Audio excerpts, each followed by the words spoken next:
Okay, explain this. How is it that they can bring Dexter back for like 400 extra seasons and shows and everything else, but we can't get another run of House? Why? Explain it. Make it make sense to me. Professor Dave giving kudos to Tucker and Candace for their Israel-Palestine rhetoric. Wait, no shot. Don't. Any good shows / movies lately? I watched 28 Days Later because I kind of want to watch that 28 Years Later movie. I thought it was okay. I didn't have like a... Have you watched 28 Weeks Later? Nope. I did watch the though with you and your mom. It was called 28 Seconds Later.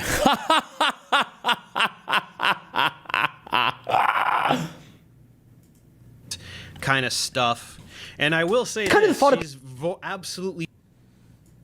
Pin. I'm sorry that I have anxiety. Okay, and honestly, yeah, it is kind of the fault of people like you that want to come up here and bully and berate me over something that I don't do. Okay, so cut the shit. It's not a vape, all right? It's an anxiety pin, and God. What's an anxiety pen? Wait, what? God, the amount of times that I've asked you to respect me and respect my anxiety pin is, at this point, getting ridiculous, Cody. So please. Justified crash out? For the final and for the billionth time, will you please just respect the fact that... Yeah, this has to be a meme. It's got to be a meme, right? That it's not a vape, and that it's an anxiety pin. It's a goddamn anxiety pen. Get it right. What flavor is your vape? Yo, you really got me. Get the fuck. Just in for this. get the fuck out. Get him out. I hate women. Okay, get out. You get out too, you fucking weirdo. What? Dude. Whoa. Do you vape? Parker, do you vape? No, it's a damn fucking anxiety pen. This is a meme. Stop. Fuck Okay. with that. What the fuck, dude? What? Okay, Joe, you suck. Okay, we're gonna move on to the next guest. Absolute kind of silly I mean, it's just run-of-the-mill, very silly Christian nationalist kind of stuff. And I will say this, she's absolutely voracious in condemnation of Israel and support of Palestinians, which neutralizes not all, but a good chunk of the utter horseshit she spews. So I'm going to go, I mean, somebody has to go kind of more towards the top. So let's go. Just to be clear, Candace Owens and Tucker Carlson, these people don't give a fuck about Palestinians. They're just on the weird Zog train. Like it's some combination of weird anti-Semitic shit and mainly like isolationist shit, but let's go D for harm. Tucker Carlson more on the isolationist route, Candace Owens more on the weird anti-Semitic route. I'm gonna be honest, I don't know like all the kind of stuff that she says all the time, so maybe I'm missing some really harmful things that she says, but just based on the little bit I've seen, I'm gonna go D. Malice, I don't know. I kind of think she just says whatever.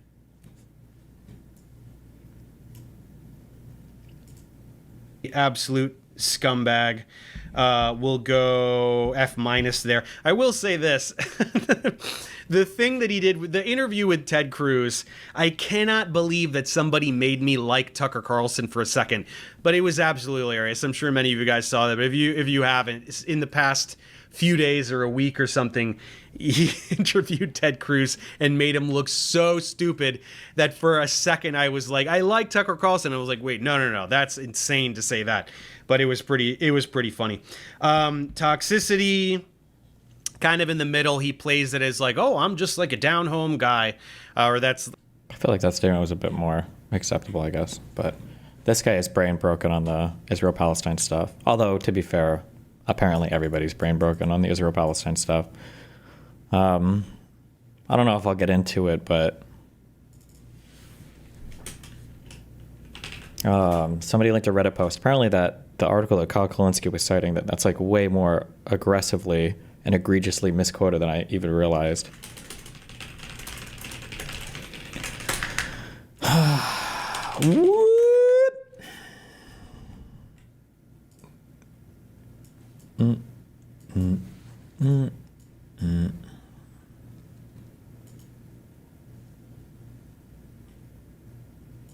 Oh, cool. I'm pretty sure I saved this, but it didn't actually save.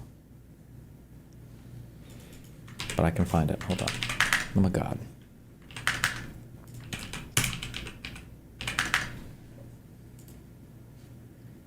Also, if you want to go on a bounty hunt, because I've already begun doing this, if you see anybody in the subreddit typing vote blue no matter who, guys, remember, and you go to their past and they're like a huge, like, anti-Kamala, anti-Biden socialist type, point them out to me and I will permaban them from the sub, okay? We vote blue no matter who. Not really no matter who, but because Trump is fucking insane and that's what we do here.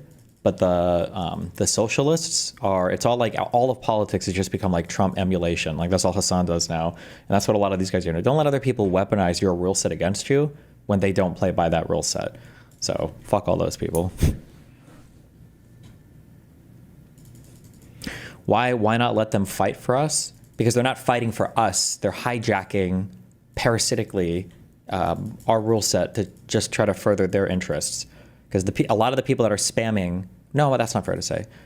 The socialist people that are spamming vote blue no matter who since Mandami won are the same people who would have said if Cuomo would have won, they would have sat out or they wouldn't have voted at all and they don't care. So.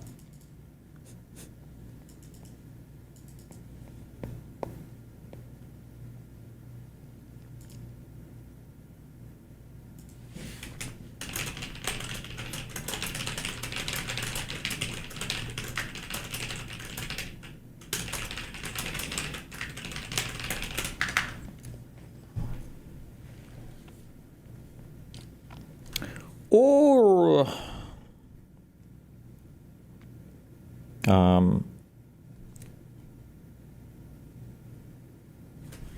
chance to go over comments in this LSF post. Destiny calls out anti-Semitism. What the fuck is that? Wait, hold on.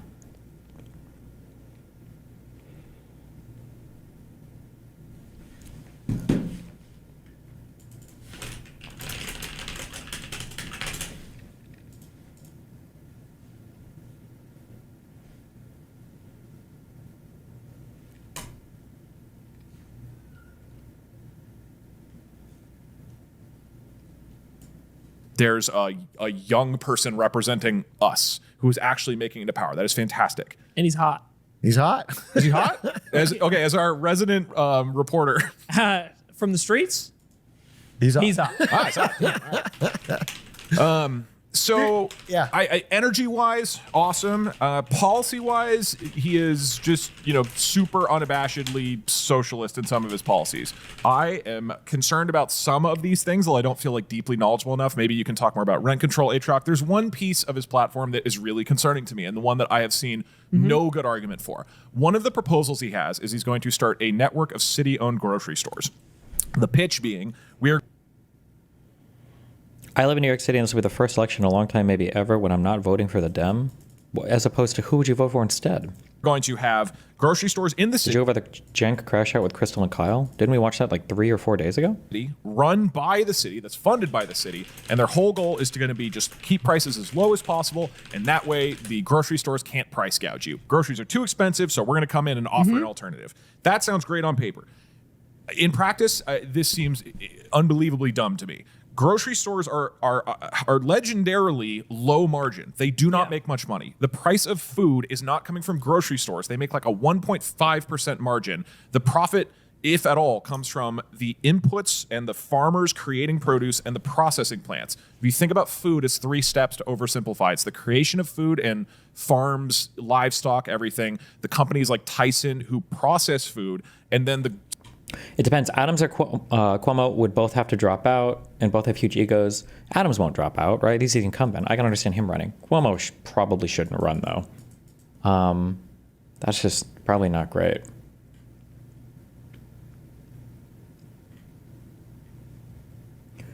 There was an interesting point you made about how you're more worried about xenophobia than racism. Can you expand on that a bit?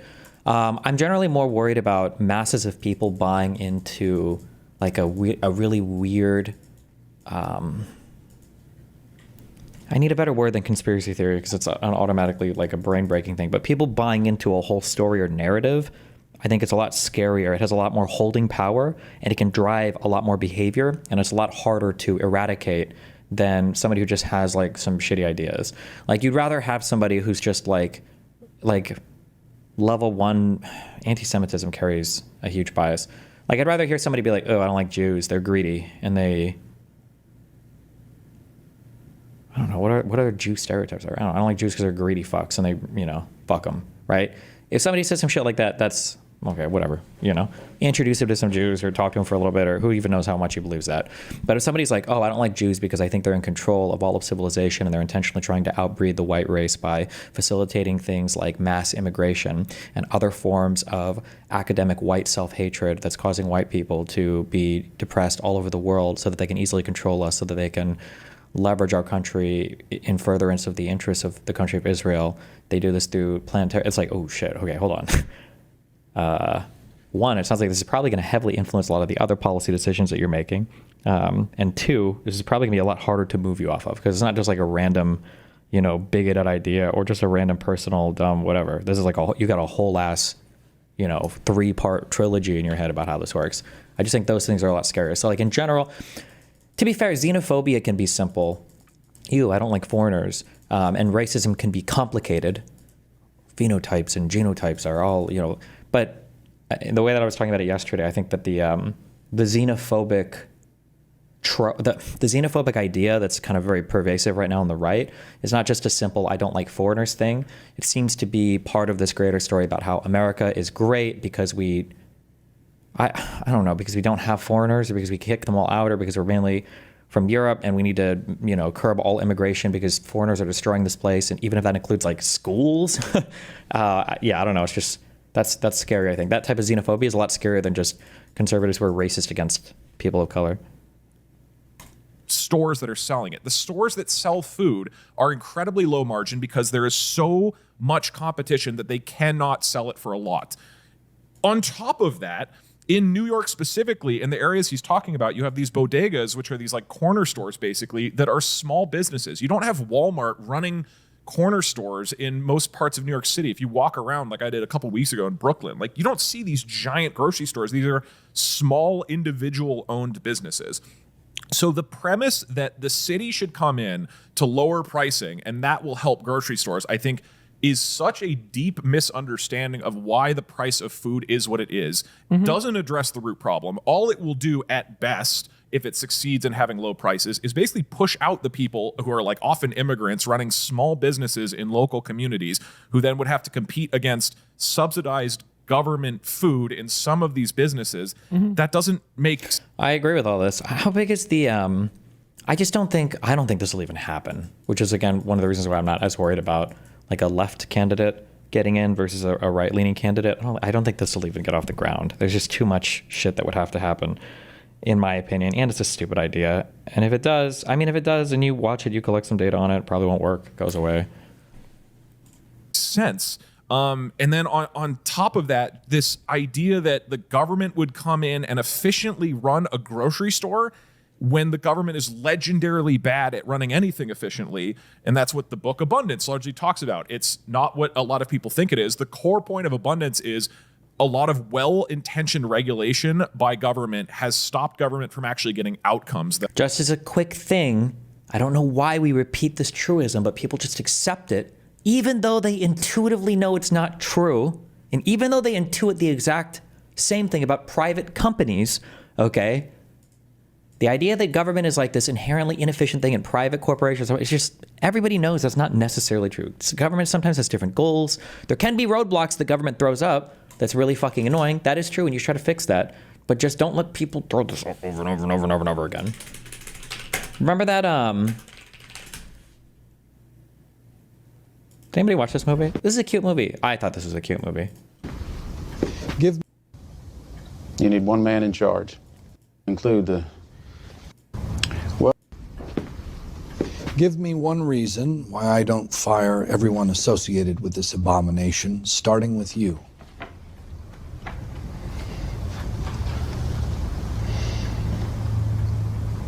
Well, sir, I was thinking about that very question as I sat out there in your lovely waiting room.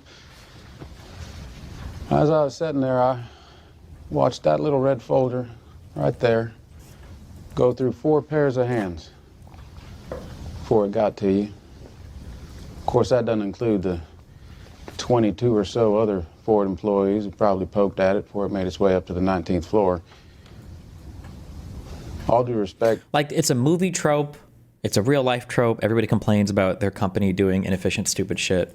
Like, everybody complains about bureaucracy and everything. Stop pretending that government is the only thing that can be inefficient. Now, to be fair, none of these guys are stupid. And there are good responses to what I've just said, right? Well, I'm not just complaining about government being inefficient. It's more the competitive aspect that I brought up before, which is true. And groceries are very competitive. I don't think a government can do well here, but I hear that repeated so often it triggers me. I don't think that these guys believe necessarily in that thing or that they're that naive or dumb, if for no other reason because I'm giving these guys a lot of credit from Atriox Aura here, so. Well-intentioned regulation by government has stopped government from actually getting outcomes that are effective. So likely what would happen is you have a DMV-style inefficiency running a corner store that is basically funded by the government that is as expensive or more expensive than everybody else, or at best pushes out a bunch of small businesses. This is not where the cost of food is coming from. This is the wrong problem to tackle entirely. And it makes me concerned that if this is what he thinks about grocery stores, that his other policies like rent control might be as uninformed as this. To quickly counter and just give him a bit of credit. If Dan died, I don't know if this matters to anybody. I'm just putting this out here in the ether, and I encourage other wealthy-ish people to make their voices heard. If Dan died today, I think that there's slightly more opportunity, I think, for me in New York City versus LA. Maybe, ideally. I would move back to LA just because of how unfathomably fucking based Newsom has been over the past month. This guy has just been everything that I wish the Democratic Party would have been or would have stood for over the past few years. Newsom has been unfathomably fucking based. Unfathomably fucking based. I would go back to LA just because I would want to be in his presence, okay, in his state. Right here, what I've seen him talk about is that he really wants to focus on outcomes instead of process for government. Yeah. He acknowledges he thinks this could be a quick experiment and he's willing to adjust and change his opinion. I really like his mindset around that. I love the idea that he might come in and make a point to say, we're not going to run this like the DMV. We're going to make something really run well and run efficient. And maybe this could be a test case for him to say, look, we as the government can actually get things done for people in an efficient way. This just feels like one of the worst things to tackle, and to me makes me very concerned for him because it implies a deep misunderstanding of why things. Did you see he sued Fox News? Yeah, that was the article I just had up. Yeah. Cost what they do.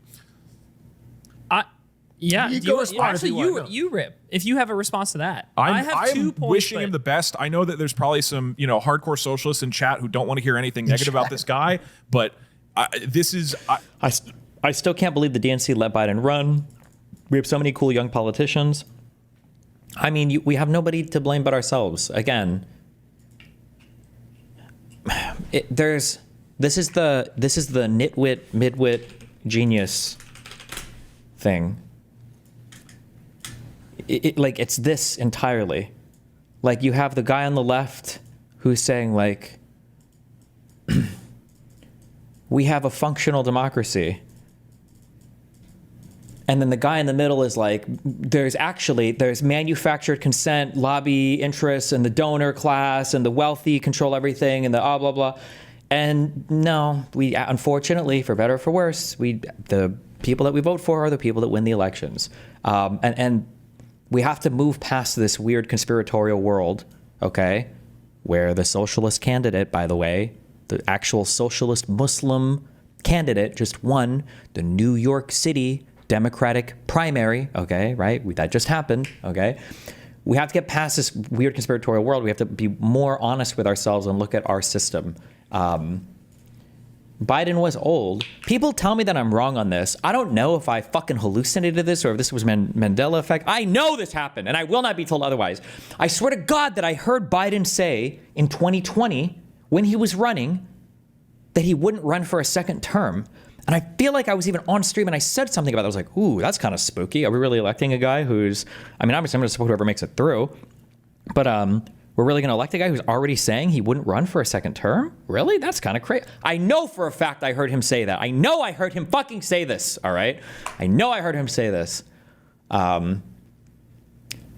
But, I mean, Biden is the one who we overwhelmingly voted for. And it was a rich field, too. Weren't there like 9 fucking candidates in that primary?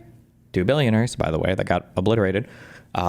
People from the left, people from the center, right? Wasn't it, we had Steyer, Bloomberg, your billionaire people. You had Elizabeth Warren, I think Kamala Harris, I think Bernie Sanders ran in that one again, right? Cory Booker was in that one, and Pete Buttigieg. There were so many people, and we voted for, in the 2020 primary, you mean? Yes. These were all in the 2020 primary, right? Was Yang there? I think Yang was in the 2020. You had all these people, and we voted for Biden, so that's what we got. And then same thing with Trump now. We have Trump. It wasn't some crazy power finagling to do it. That's who the Republicans voted for. Oh yeah, Tulsi. Ugh. I don't know if he's pledged a 1 term. He didn't pledge 1 term, but I thought there was talk of him saying that, where he was like, oh, I'm not sure if I would run for a 2nd term. I don't know. Like he was expressing doubt. And that was just the thing that was obviously like, wait, what? I think of all his, there's criticisms of all his policies, and this is the one that to me is like, this is concerning. This implies a lack of fundamental understanding of things. If he said that he didn't want to run for a 2nd time, why did it take him so long to drop out? Because he didn't believe in the other candidates or changed his mind?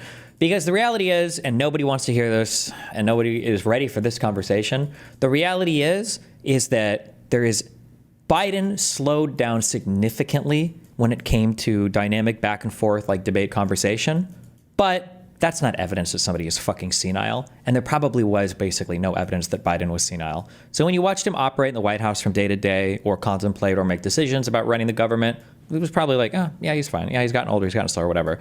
But the live debate skills were absolutely not there. And when people saw that, everybody started to change their mind on the behind the scenes stuff. People who say that Biden's inability to have like an active debate meant that he was senile don't know anybody that's senile, or have never been around people that are senile. Or think that just like getting old and slowing down makes you senile.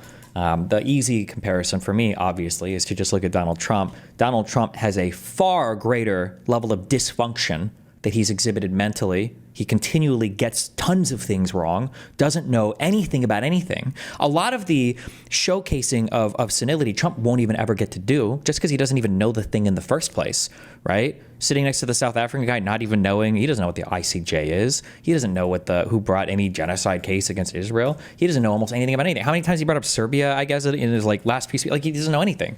But, and then look at the level of dysfunction in the government, right? Where people aren't being told essential things. People are being undermined all the time. You've got Trump saying he doesn't trust his own intelligence community about Iran. Like it's crazy. But yeah, I think that that debate was just horrible. Also, just as a reminder, because I will keep reminding you, for all the people that said that it was a giant rigged game and they rigged it for Biden and everybody was in cahoots to hide it, if that was true, nobody would have let him do that debate. There would have been a million different excuses that you could have made up.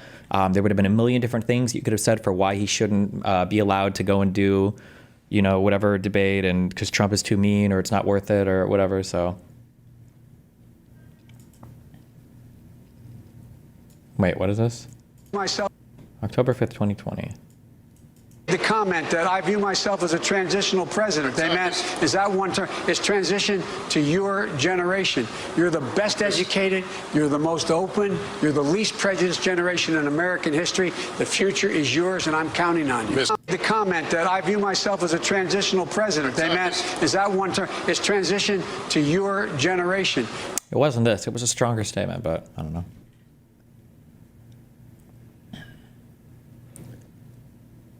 Trump was incoherent before this election cycle even happened. Kind of, but he was a lot sharper. He was a lot more witty in the back and forths. And I think that's what people judge a lot of senility on, kind of, for better or for worse. Oh, wait, was it this article? Biden signals to aides that he would serve only a single term. Advisors weighed the merits of a one-term pledge by the 77-year-old former vice president. This was in 2019. Maybe this was the article I read. According to 4 people who regularly talk to Biden, all of whom asked for anonymity to discuss internal campaign matters, it is virtually inconceivable that he will run for re-election in 2024 when he would be the first octogenarian president. Good job. Thank you. Okay, I'll jump in. Here's the thing. I think there's 2 big seismic tectonic plates that are moving in society. One of them is ever increasing wealth inequality, right? It's trickling up. And another one is the rise of social media, which disintermediates the ability of money to control gatekeepers like big news shows. But one of them is okay. I'll jump in. Here's the thing. I think there's 2 big seismic tectonic plates that are moving in society. One of them is ever increasing wealth inequality, right? It's trickling up. And another one is the rise of social media, which disintermediates the ability of money to control gatekeepers like big news shows or newspapers and like get the message out. So those 2 things combined, I think, to create someone like Mamdani, who's preaching an anti-inequality message and can go around traditional gatekeepers to get. And that is and this, by the way, this same.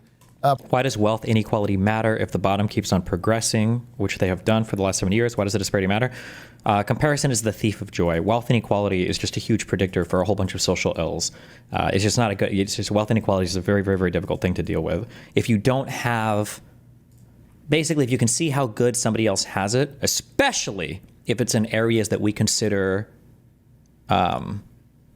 like essential, then people will get mad. Like nobody on the planet would be complaining about pig insulin if the synthetic analogs didn't exist. But since they exist, people will complain about the price of those, say that that's like a human right, and then if like there was that story forever ago for the guy that died. It was so ironic. There was a guy that died before his wedding. Man dies, insulin, Walmart. Am I gonna be able to find this? This. Every single article that you see, this guy died, and this was posted on Reddit so much. This guy died, and everybody was saying it's crazy how much insulin costs when the patent was made free, when it's so free and cheap and easy to make. Yeah, this guy was using the free and cheap and easy to make insulin. That's why he died. But when in a society with income disparity, and you start to see how good other people have it, it makes you feel like shit about what you have. Even if what you have is objectively better than what it was before, doesn't matter. You'll feel like shit. It's the monkey experiment with grapes.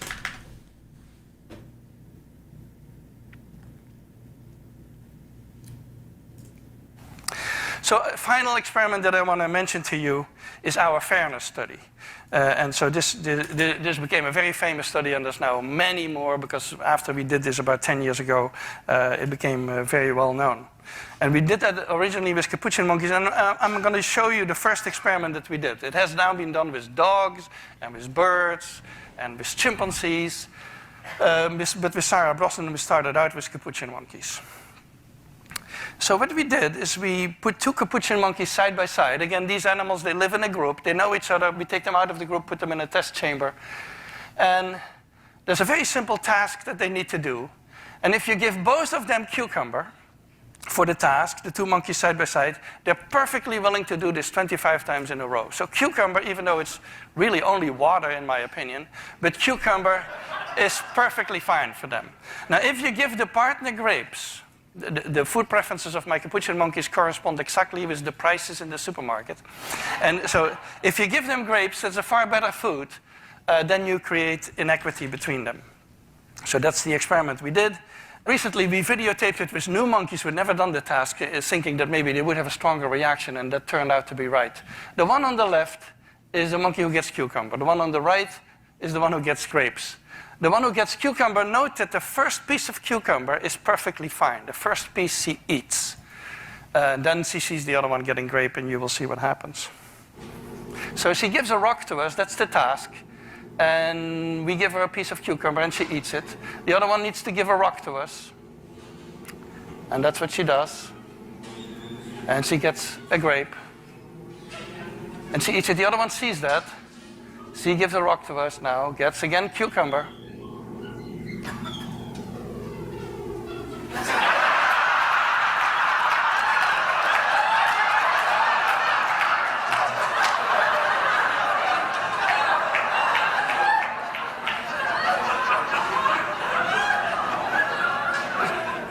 She tests the rock now against the wall. She needs to give it to us. And she gets cucumber again. I don't think that's completely true. If people have a good baseline for their needs that they have access to, I don't think the majority would complain. No, you're absolutely and completely and utterly incorrect. There is a very good baseline in the United States for access to base needs, but people will pretend otherwise. That's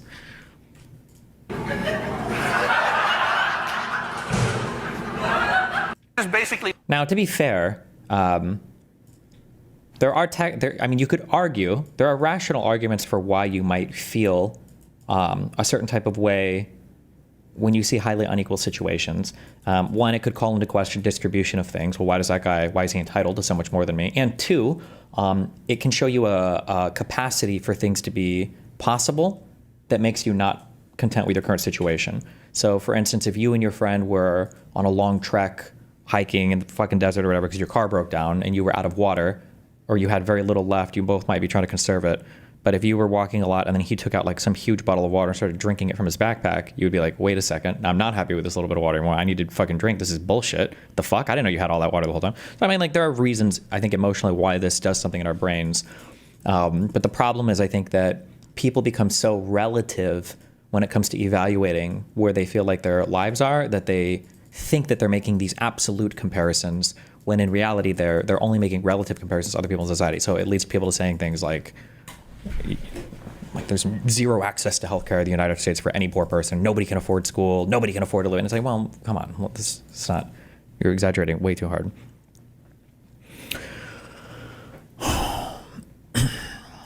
Pressures, I think, created the Tea Party into Trump, and I think these are creating populist movements all around that allow people like Trump and people like Mamdani to get around the system. And the main reason is the traditional centrist, like, let's figure this thing out, pragmatic system is failing. It's failing because it's been captured by, I guess, moneyed interests.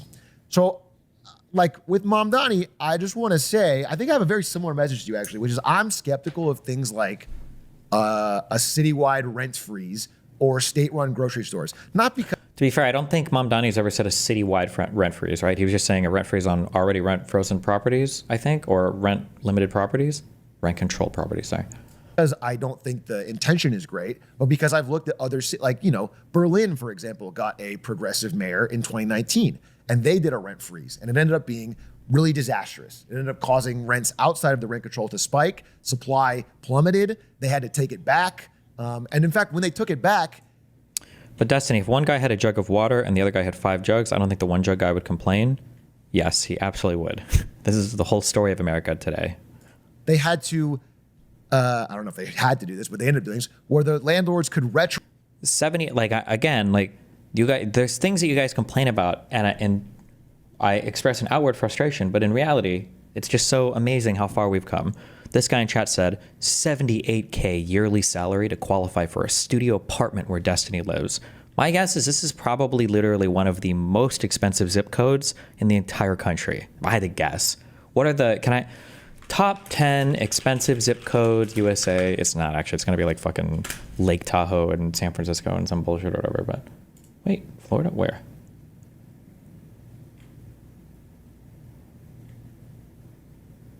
Oh shit! Miami Beach. Assuming the AI is correct.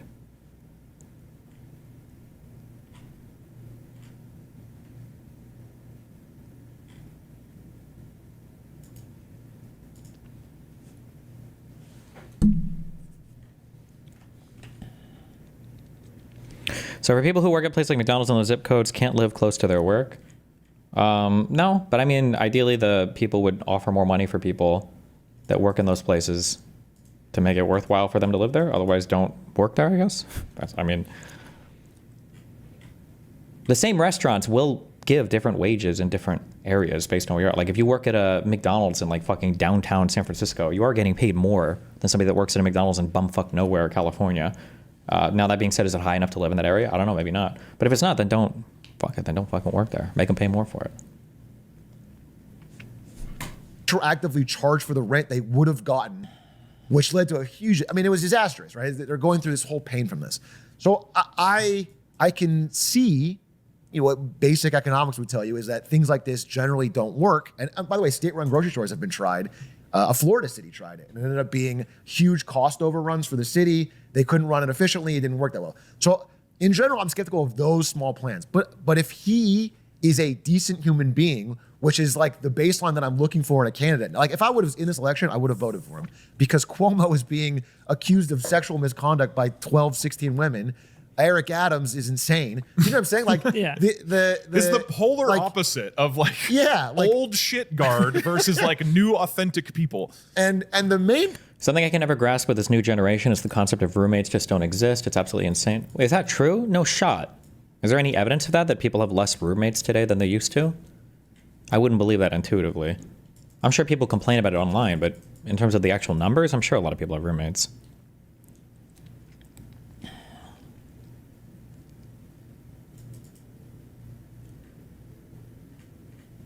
Real Adams heads no. I'll see you guys. Real Adams heads. I'm ready. Do you remember people online live in these places? It feels like everyone online acts like rent is over $2,000 for a one bedroom. I paid less than $600 in my old place, Limfeo. The problem is like people compare things to like the most expensive cities in the US, and then they also put on like rose tinted glasses, not even rose tinted glasses. People look at the past in a way that the past never existed. Like I think the majority of Gen Z today, well, I say majority, at least from what I see online, it feels like over half of Gen Z thinks that in the 50s, like the average man could work one job, take care of a family of four, have two cars, send both of his kids to school, own a home, and have a white picket fence. And like this just never ever, it's just never been the history of America. If you look at sitcoms, it seems that way, but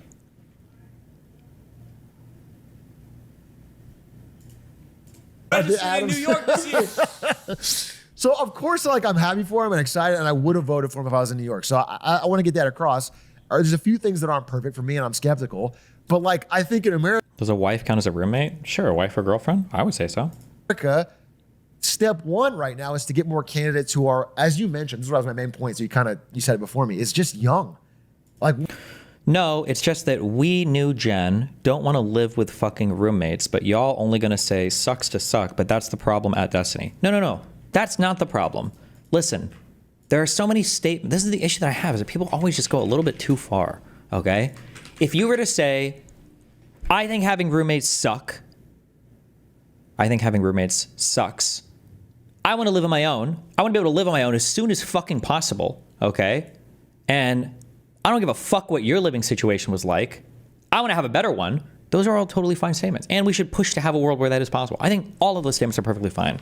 But the problem is when people start going overboard where they're like, well, when you were growing up, you guys all were able to live in single family homes and single person apartments with your minimum wage jobs. And you guys were able to, it's like, well, whoa, hold on. Because in one of these scenarios, you're expressing discontent because you want to push for a better world, which is fair. That's how worlds get better. But in another scenario, you're acting like things have gotten so much fucking worse and like the world is being destroyed around you, you know? I don't know why this guy is, I don't know if you're trying to bait me. Dishonest Destiny, you benefit from seeing wealth inequality is okay.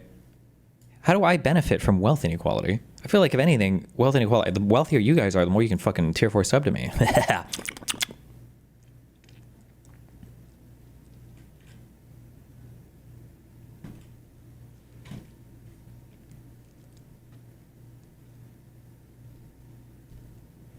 Destiny, there is some data that fewer people have roommates. There were 37.9 million one-person households, 29% of all U.S. households in 2022. In 1960, a single-person household represented only 13% of all households.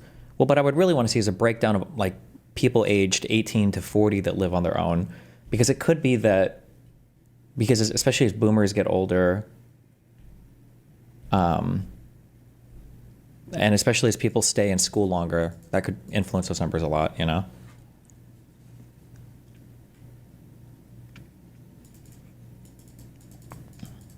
Why do you appeal to movies and media so much? It always makes your point weaker. I super disagree. I think that art and culture, I think, can be highly reflective of certain societal moods at a particular point in time. Fuck me, I wish I could remember this quote I read. I think it was from the, I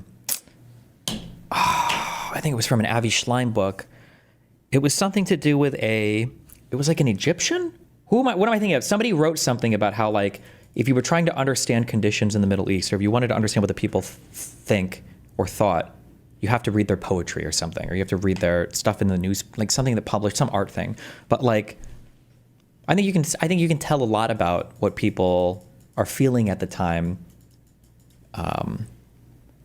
based on the art that they create. We know this historically. We know this, right? When you are in your social studies classes, right?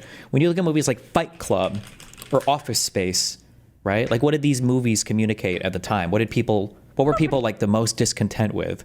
Were these super mundane lives, right? Where they sit in an office and they work all day and they feel like they have no purpose and no meaning and they just want to break free from it all, right? Fight Club was kind of the same idea. There were a ton of other movies released in the 90s that had like this theme. You know, you're not going to see them talking as much about income inequality or stuff like that. Or if anything like it even remotely comes up, it's going to be through the lens of like hating the man, right? Not to say that these weren't ever problems at all, but I'm just saying that the art that gets created in a particular time, in a particular era, I think it can be reflective of the views that people have in that era as well. The poet does not avert his eyes.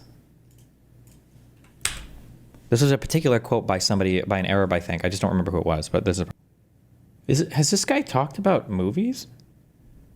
Who is Werner Herzog? Have we listened to this guy? Oh, he's a director. Okay. I've heard that exact same quote from him before.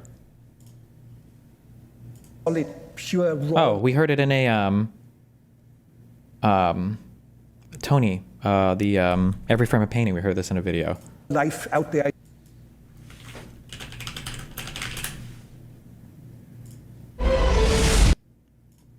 Sorry, I just jumped through like 3 fucking videos.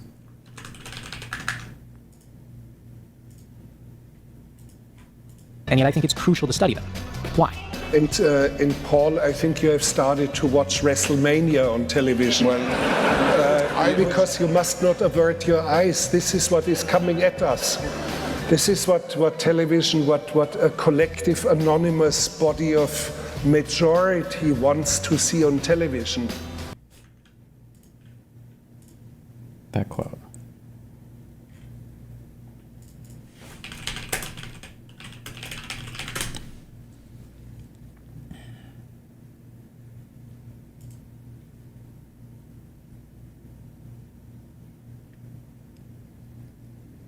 He's a German filmmaker, actor, opera director, and author. Wait, when you guys say he's a filmmaker, is he a real filmmaker? Or are we talking about movies for the 1980s? Because we know those aren't real, right? Look at this. These aren't movies. 1974, 77? Oh, give me a break. My God, guys. Oh my God. Those weren't even movies back then.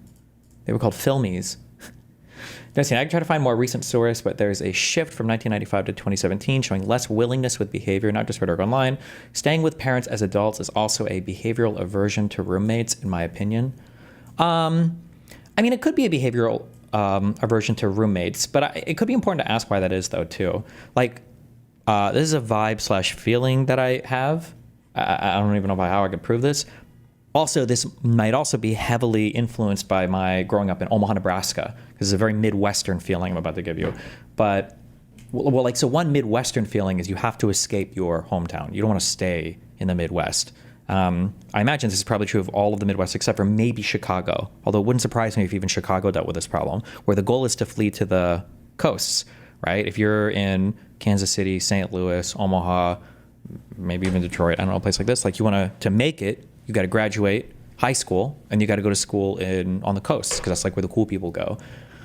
I feel like when I was growing up, in addition to that, there is an obsession with leaving your parents. You got to get out. Oh my God, living with your parents in college is like the most humiliating, embarrassing, horrible thing ever. I don't know if that is as much of a feeling that people have anymore. So that might be like a cultural thing. It could be responsive to financial things and everything as well. But I graduated high school in 2007.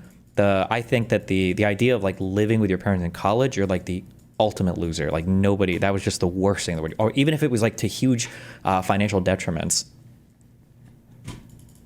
people would want to move out. But I don't know if that's as much of a thing anymore. I don't know. Also, and again, that also might be more a geographical thing because I lived in Omaha. Maybe that wasn't as much of the case, like if you were growing up in a coastal place. Okay, sorry. I think we can all collectively see that almost all the wealth in America has now trickled up into boomers in asset prices, stocks and houses, that everything in society has been built to keep those things propped up. And it's all trickled up into that. And if we don't find a way to get that out of their hands into most other people's hands, these problems, I don't know problems, but this I know it's anecdotal, but every person I know, I need to find a way to record questions so I don't interrupt the fucking video. Okay, I'm gonna go back to copy paste news and notepad, sorry. Rise of populism will continue. It's unavoidable. People are desperate. They are looking for a different solution, and you can no longer control the media to keep them out. So, I'm overall excited. I like a decent human being who is not captured by corporate interests. Now, that being said, New York has a history of plenty of mayors promising big change. De Blasio in 2017 ran on a tale of two cities, which is like we have one city for the elites and one city for regular people, and we need to have economic equality, and nothing changed, right? Do you guys remember when Rudy Giuliani said he'd pick a time machine to stop 9/11? That was our last goat. He just didn't do it. Why did he do that? Rudy, why didn't you go back in time and stop 9/11? I mean, one guy went back in time, and he said it was great. He said 9/11 was great. He didn't do anything to stop it.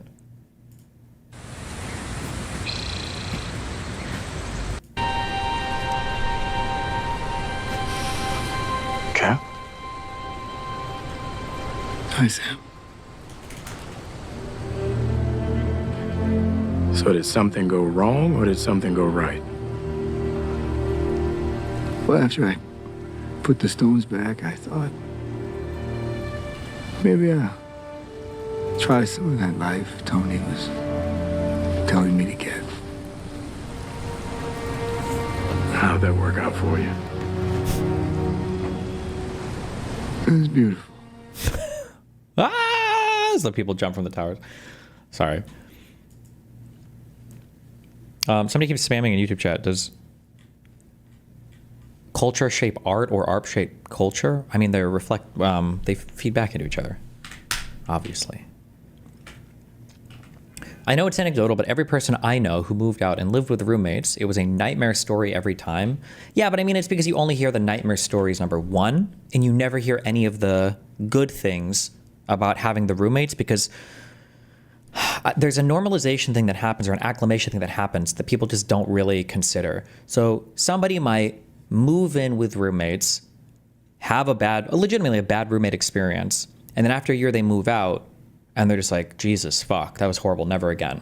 And all they can tell you is like the bad roommate experience. But what they don't tell you is that they lived in some place and they paid $420 a month. Yeah, oh yeah, $420 for a year, and didn't have to work a second job, or didn't have to pick up a ton of extra shifts at work, or was able to, focus on school more, or was able to do something, right? Because those things are just kind of like, they just happen. You don't really think about those things. So the one bad thing sticks out, and then that's it.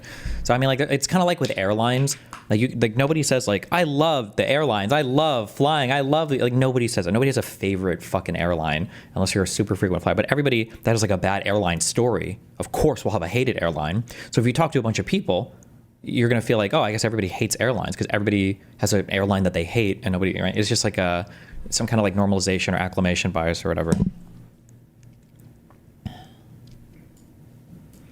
Why are boomers being wealthy a problem? Won't younger people inherit that wealth anyway? Maybe. The problem with wealth, I think, is that wealth tends to beget more wealth, and it snowballs pretty quickly, and so that can make things feel a little bit shitty or unfair. I could also see it as to why young people feel shittier. They don't feel like anything has changed since high school, living with parents. And also living with parents can be super annoying as an adult versus roommates, your own age that you choose. I mean, I guess. For all the young people that are complaining now, remember this line, okay? Write this down, carve it into your wrist with a pen. Just kidding. Don't do anything about it. For all the people that are complaining now who are young that say that life sucks, in 20 or 30 years, you will look back on this time oftentimes as like the funnest, happiest, greatest times in your life, especially depending on what direction your life goes. So for all the complaining that they do now, as soon as they're 30 or 40 or 50, they'll be like, remember when you could just hop in your car and Uber for extra money if you wanted? Or remember when you could buy a sub sandwich and take a loan out for, or whatever retarded shit that kids do? Remember before conservatives banned porn everywhere? Remember when women could travel between states without having to do a mandatory pregnancy test before the conservative cops were trying to see if you were getting an abortion? Hopefully it doesn't get that bad. But like, people always they tend to look back on their past, and they tend to think, even people from the Soviet Union, like older people you poll today will be like, actually life was way better in the Soviet Union. But what they're really telling you is that like, life was just way better when you were younger. Because when you're young, you've got time and energy. There's no money. But the Canadians promise a lot. And dude, what a world if we lived in 2001 and the mayor of New York personally stopped the terror attack. It was Mark Wahlberg. My point is that like, I don't even remember what race it was, but I've looked into global mayoral elections before, and generally mayors don't have that much power to change things. It's very limited, and they end up doing a lot of like what I call photo op politics. Mayor in a city can be highly influential on things. If they're not changing stuff, it's just because there's a lot. Changing stuff is hard. There's a lot of stuff you got to go through. Yeah. Where they have one little pet project, they do a photo op with it. Most of the city stays the same, and they use it as a platform to run for something greater. Zoran's like a good guy. If that's the outcome, that's fine. But I'm skeptical that New York is going to dramatically change. So that's my. Did your parents have the same talk with you in some way? Mine did. Don't know how good the youth have it. No, mine didn't. But also, fuck that. That didn't apply to me. I don't like that. I hate my youth. Fuck being young. Okay. But for you guys will love it. Okay. Most of you will love it. For me, fuck that. My 30s have been the best time of my life. My late 20s were better. Fuck everything else. Nuanced opinion. Still excited. He's the guy I wanted to win of this group. Well, I don't know if you want to jump in. So, I'll start with what you just said there. Okay. I'm similarly skeptical. Big Guy recently bashed inheritance step-up-basis tax regimen. What? Step one is fix this. Like, bend this shit back up to a normal, agreed-upon curve, and then enforce it. That's step one. Oh shit! Tax policy with Atrioc. The DNC talking about how Mom Donnie's a threat while Trump is unpopular is just wild to me. Yeah, I talked about this today on the pod. I basically try to make my broader point, which is like, I think I didn't even do a good job of this yesterday because I sort of let perfect be the enemy of good. There's like a few tiny things that Mom Donnie's supporting that I think aren't borne out by evidence. But like in general, I just want to say, having a young person who is a decent person, like a person without corruption or sexual assault charges, who seems like they can speak coherent sentences, is incredible. I just want to be clear, like the core problem is this deep multi-decade vacuum of all assets into boomers' hands, and then every government function being pulled to keep those assets propped up. So having someone who is not part of that system, who is not corrupted by it, who is not beholden to moneyed interests is good. It's a very good thing, and it's a strong signal. The way I put it was this. Think about it like earthquake tectonic plates, things that are bigger than him or any one man. Two massive Oh, look, he's doing the tectonic plates thing here that he did on the podcast. Wow. Earthquake plates that are moving to create a gigantic fucking earthquake. So Trump decided legal citizenship status for 500,000 migrants. What's up with that? We haven't read that yet. I'll read that Supreme Court thing today, though. I mean, I don't want to give a strong opinion on it right now because I haven't read it yet. So maybe it's more nuanced than the headlines make it seem. But if it is as bad as it is, it's probably... even though I'm not at the level of like Brian Tyler Cohen or Luke Beasley or any of the other people who are constantly spamming like bad Trump videos every day with the craziest headlines, even I still feel like even I do the like, this is the most disgusting shit I've ever seen. And I feel like I don't even talk about Trump that much as of recently, but like this would be one of the most disgusting things that Trump has done so far, but we'll see. All right, to change politics. The two of them are inequality, which is ever widening and becoming more and more of a problem, especially in America. And the other one is social media. Social media is a tectonic plate. This is your mom's ass trying to come together after I've been railing her for it now. I'm just kidding. Stop. Because it allows people to skip around the traditional middlemen. Social media, podcasts, etc. Okay? These two things are creating not only Mom Donnie's unexpected campaign, but it's also creating Trump. It's also creating populism and like outside the norm systems everywhere because the current system is fracturing. It's not working because it's creating so much inequality. It's like a sign that this stuff can work and that... I'm 25 and have had clinical depression for 5 years. I am rich, however. Will I still look back at these years as the best of my life in 15 to 20 years? Not necessarily. You could kill yourself soon. If the current or the remaining base? Establishment, if you can even call it, they don't have any power, but doesn't understand that if this isn't solved, this earthquake gets bigger. It just keeps pushing against and more things they think are crazy. Like if you listen to like establishment people in New York City, it's like such a shock to them. You know, so many billionaires donated to Cuomo's campaign and they're shocked. They're shocked about the upset. And like it's not shocking if you... Wait, hold on. It's like such a shock to them. You know, so many billionaires donated to Cuomo's campaign, and they're Please don't do it, A-Track. A-Track is the best, like, political commentator guy who's not, like, explicitly a political commentator guy. Although he's kind of veered more into that recently, but he has a good general base of knowledge. Please don't fall into the billionaire tribe, okay? I would be curious to see who supported who more in terms of billionaire donations. Although I don't know if that's, like, tracked. No, it is tracked. No, is it tracked? Actually, I don't know if it's tracked. FEC will track all donations to campaigns for federal offices. I don't know if city offices are tracked in the same way or not. I'm not sure. shocked. They're shocked about the upset. And like, it's not shocking if you understand that these tectonic plates are only getting more smashed together. It's only creating more things that we previously would think are unthinkable. People are desperate. Like old methods of like discrediting Mamdani, being like, oh, he's Muslim, or like trying to like, I think they photoshopped his face to make his beard bigger and more brown. Like that stuff doesn't work anymore because people are desperate. It's the same thing, like, I mean, on the opposite side, it happened with Trump. We're like, I'm 21, and if I look back on this time and think, wow, I missed this, then please someone in chat shoot me. The thing is, even bad things in retrospect are like framed positively. I think everybody does that, right? Like you could be going through have the worst fucking boss ever, and he's just a piece of shit. And it's like, it's actually like a hellscape, like working there. But like, especially if you got coworkers, if you can look back on it in like 5 years, it's always like, holy shit, dude. Do you remember, the fucking Sean when he would come in and start screaming? I'm like, it's like funny shit, I think once you've made it over something, made it over a hump, I think it's funny to look back on it too. like old methods of like discrediting Mamdani, being like, oh, he's Muslim, or like trying to like, I think they. Hello?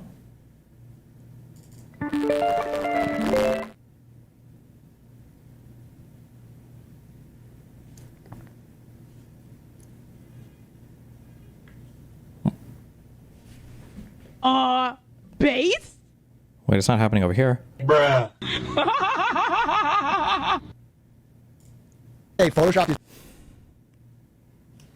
What? Hold on.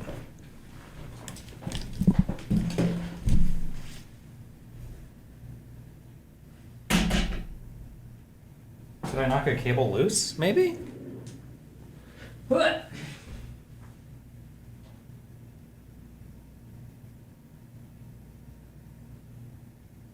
No, wait, I don't even know how the fuck my shit is hooked up. Oh, this. Would a Toslink being loose cause that static? His face. What? Why is it doing this? Stop, please. Hold on. Like that stuff doesn't work.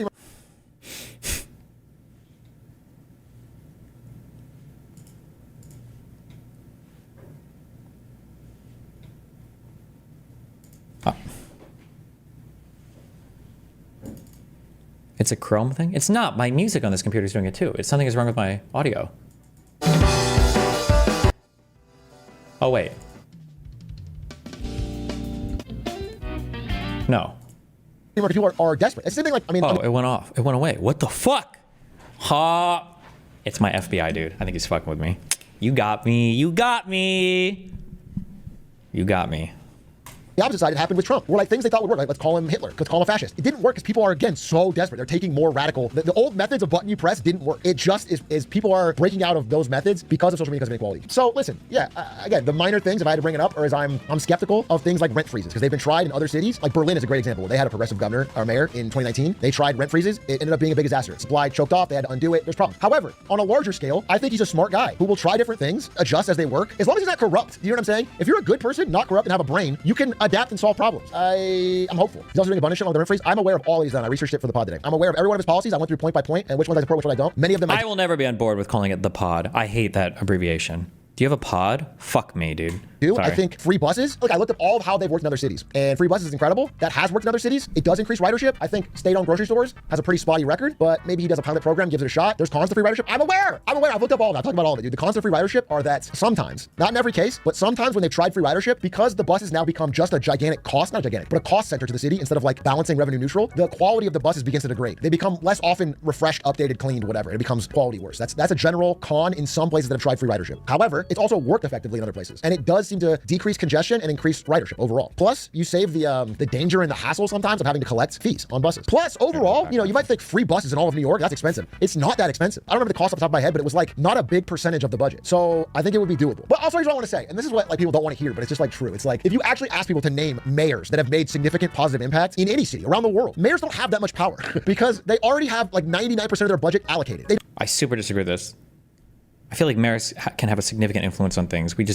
Nobody gives a fuck about local level things. Don't get to change much. Everything is already sort of running. They don't have a lot to play with. I've looked into mayoral races a lot before a different mayoral race. And what I found is like mostly what a mayor does is take the small amount of little budget they get and do what I would like to call photo op politics. So they do like a few things that like they can take a photo at and be like, wow, we broke ground on this bridge, or it's like some little thing. And then everyone pogs, but nothing really changes in the city. And I don't think it's, I'm not saying he's going to radically change things forever, but I think the biggest gain from this is the symbolic one. Not like I think it's going to be a drastic change to life in New York. Most people don't even know that de Blasio ran on a very similar program. Like de Blasio ran on, there are a tale of two cities. There's an inequality in New York. There's one city for the rich, one city for the poor. We need to change that. And then de Blasio didn't change much. Like nothing changed. Destiny, will you answer? Answer what? For me, the exciting thing is that a young person won, despite money and dirty tactics being used to stop them from winning. That's what I think is cool, because it's What are the dirty tactics? Sign that it can happen elsewhere. Not that I think he has enormous power now and will change much. The greatest mayor in New York. Without looking it up, name your mayor right now. I have no fucking idea. I don't give a fuck about Florida, though. Miami Beach is a different city, so there must be a different mayor of Miami Beach than a mayor of Miami, right? Is there like a city council to Miami Beach? There must be, right? Wait, wouldn't I have... Were they on my ballot? I don't even remember. Miami Beach mayor. There must be. Stephen Minor. Maynor. I'm sure that's Maynor, actually. Decisively elected mayor of Miami Beach. Miami Beach City Council. There must be, right?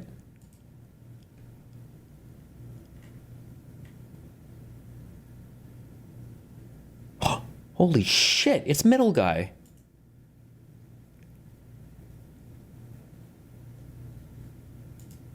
Not really. What is the population of Miami Beach? Is North Miami Beach part of Miami? Is that a neighborhood or is that a city? North Miami Beach. It's a city. The Miami Beach population must be low. I'm gonna guess 100K. Maybe less. Miami Beach city population.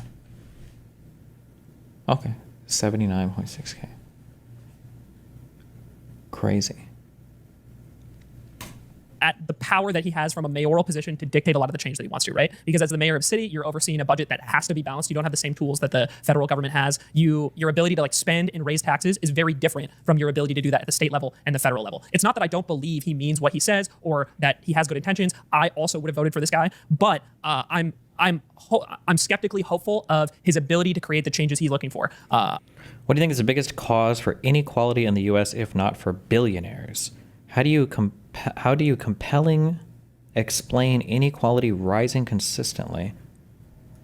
My guess for inequality rising consistently, my guess some of the biggest factors are going to be companies growing larger and larger. Like companies are expanding to cover huge areas now, national, international, multinational, whatever. So as companies get larger, inequality necessarily will rise because if you just have equity in that company, you're necessarily going to have way, way, way more than you're just going to have way more wealth. And then I think capital has gotten more and more efficient. So if you own capital or if you own companies or businesses, you're probably making more money as well, I think. My guess where those two things are coming from. And I hope in his position, because I'm not very familiar with city level politics, that he's able to affect the change that he's looking for, at least with a lot of these things. But with what Doug said on the food front, I don't know a lot about this specific policy or how he wanted to employ it or how he says it would work. So I'll go off of your explanation of it, right? Sure, I can even maybe find, he made a little video about it, so maybe I can find that and pull it up. But go ahead. I do agree that it seems a little silly in a general sense. Margins in the grocery business are low. The way you make your profit in something like selling groceries has a lot to do with volume. So if you're only opening stores across New York City, your ability to price things competitively with those private stores, I think is actually going to be really difficult, even if you're pricing them to not make a profit. Because stores that might be in New York. In what decade was inequality the lowest? I don't know, probably around the New Deal time. I have been watching your coverage of the New York City mayoral race. Do you agree with the policies of Mamdani, like rent freezing, free bus fare, and city-owned grocery stores? Rent freezing is dumb. City-owned grocery stores are dumb. Making public transport more affordable or accessible, I think is probably good. I don't think he'll get a lot of the really dumb stuff through. I just don't think it'll happen, though. So I'm not as worried about that. But also, maybe he'll moderate. Who knows? We'll see.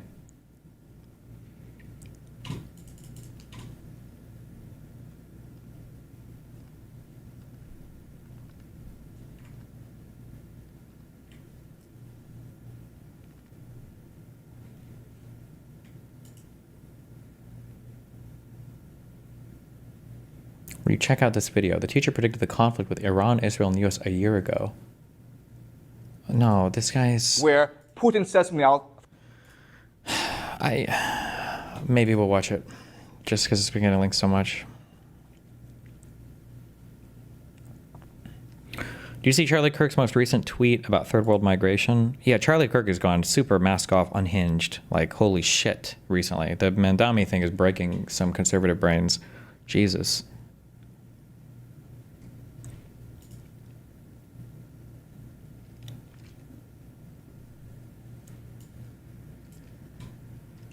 The Cuomo and his super PACs outspent Zohran Mamdani 4-1 in this race.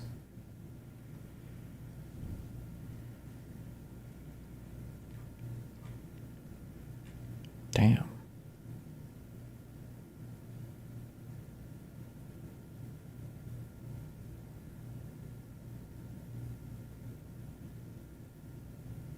Why does Eric Adams has no... Oh, maybe because he's just waiting for the general, I guess?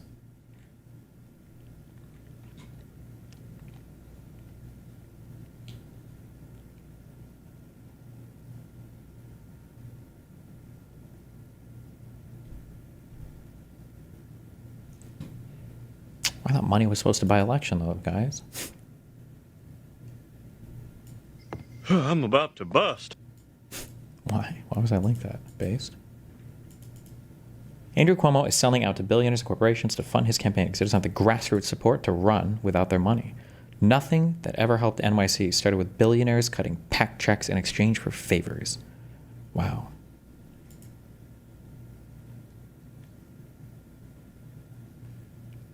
Campaign contributors by amount.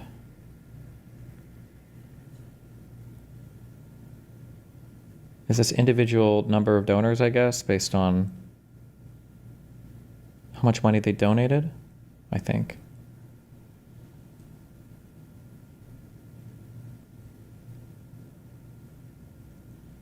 Okay.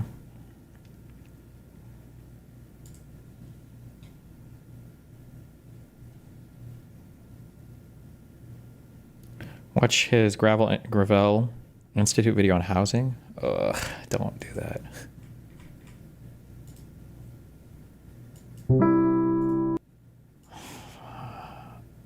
Listen, I'm not as worried for far left people because there's no shot they would ever do it. And this is 4 years ago, so maybe his views have changed.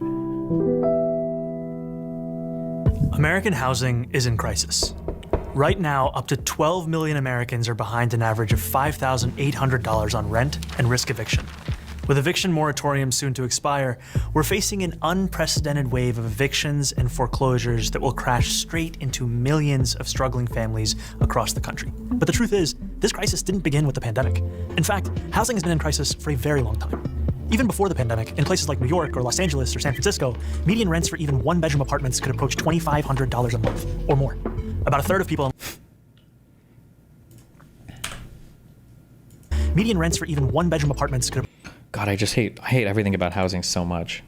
Even before the pandemic, in places like New York or Los Angeles or San Francisco. Like, I understand it's... Fuck. No, this is just going to be 10 minutes of me shitting on this guy. I don't know. I feel like it sounds weird to say live in New York. Well, what are we talking about? The shittiest parts of the Bronx? Or are we talking about living in... Like is it the East Village? What are the expensive zip codes in Manhattan? Like, I feel like there's going to be a significant difference in rent prices, but depending on where you're living out of the city. Same thing with San Francisco as well, and LA for sure. The LA city is huge, but median rents for even one-bedroom apartments could approach $2,500 a month or more. About a third of people in Los Angeles spend a majority of... I saw something from the Gravel Institute. They support Russia. They were doing all the pro-Russia talk. Yeah, the Gravel Institute. It's literally the opposite of the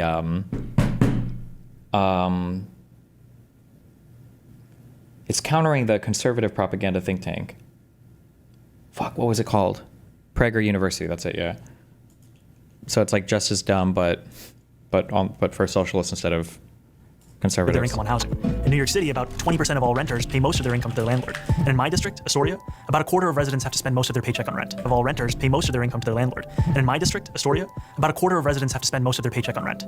And the crisis isn't just in big cities. In 95% of all US counties, workers making the minimum don't make enough to afford a one-bedroom rental on their own.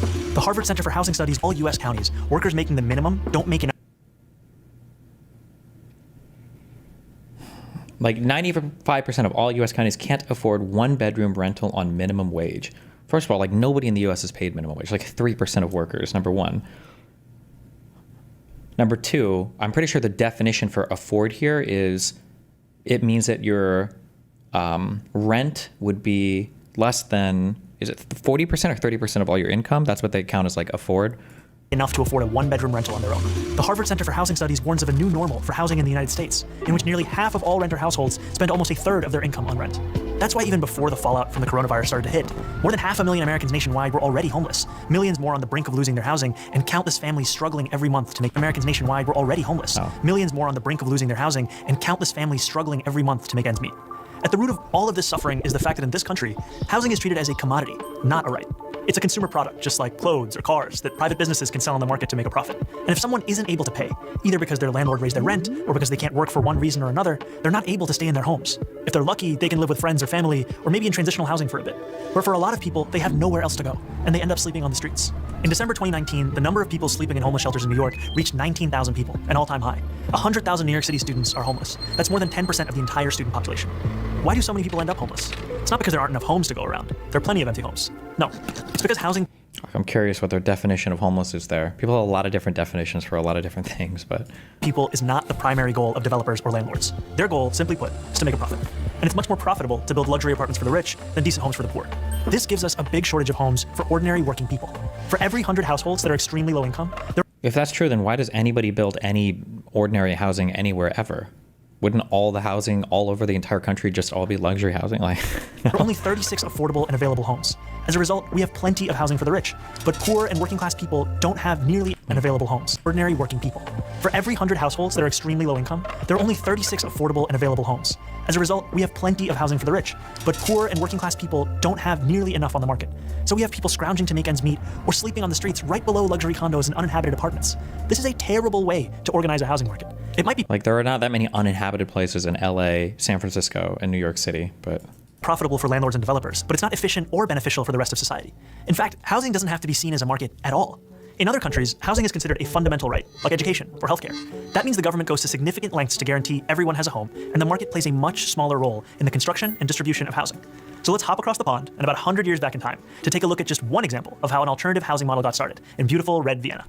At the end of the First World War, the Austro-Hungarian Empire collapsed, leaving behind a number of successor states, including modern-day Austria, home to the former imperial capital of Vienna, the 5th largest city in the world. Despite being the seat of an empire, the chaos of the war and decades of neglect had left the working class of Vienna in desperate circumstances. Inflation was rampant, jobs were scarce, social services were non-existent, and hundreds of thousands of people were crammed into decaying tenements where overcrowding, disease, and violence were rampant. So it's no surprise that in 1919, at the first elections ever held in Austria where all adult citizens could vote, the Social Democratic Party swept into power at the municipal level on the promise of dramatic social and economic reform. And they delivered. The new government of Vienna implemented a huge range of services, including public health care and public child care. They built high-quality hospitals, schools, and recreational facilities. But their crowning achievement was an ambitious program of social housing, what Americans call public housing. So sourcing stuff that was going on between like 1917 and 1930, like post-World War I collapsed Germany. I mean, like that's a take, but I mean, like the conditions in that country were so fucking insane after World War I. But that's what a time period to cite. Jeez. There were times when it was so hard to afford any property and there were so few places available. But let me tell you, there were ambitious housing policies in 1942 and 1943 in Warsaw in Poland, where they were able to make so much space for extra housing units and move people in that had never, lived in. Like, it's like, geez, okay. That began in 1923 and saw 60,000 new apartments constructed in the first year of its existence, built by the government and financed by taxes on the rich. But these weren't the kinds of apartments you might picture when you think of public housing in the United States. Drab high-rises plagued by chronic neglect and underinvestment. Residents could enjoy leafy courtyards, wide open spaces, and plenty of natural light. They had shared laundries, state-of-the-art kitchens, food co-ops, bathhouses, pharmacies, lecture halls, schools, and swimming pools. These apartments were designed to be both beautiful to look at and beautiful to live in, fostering a sense of shared community among the people who lived there. And the best part was that because the city didn't have to worry about making a profit, just about paying off their maintenance costs, these homes were both much nicer and much cheaper than what workers had previously known. In 1926, the average rent in Viennese social housing was about just 4% of a monthly wage. The first 15 years after Austrian independence saw its capital. Average rent in Viennese social housing was about just 4% of a monthly wage.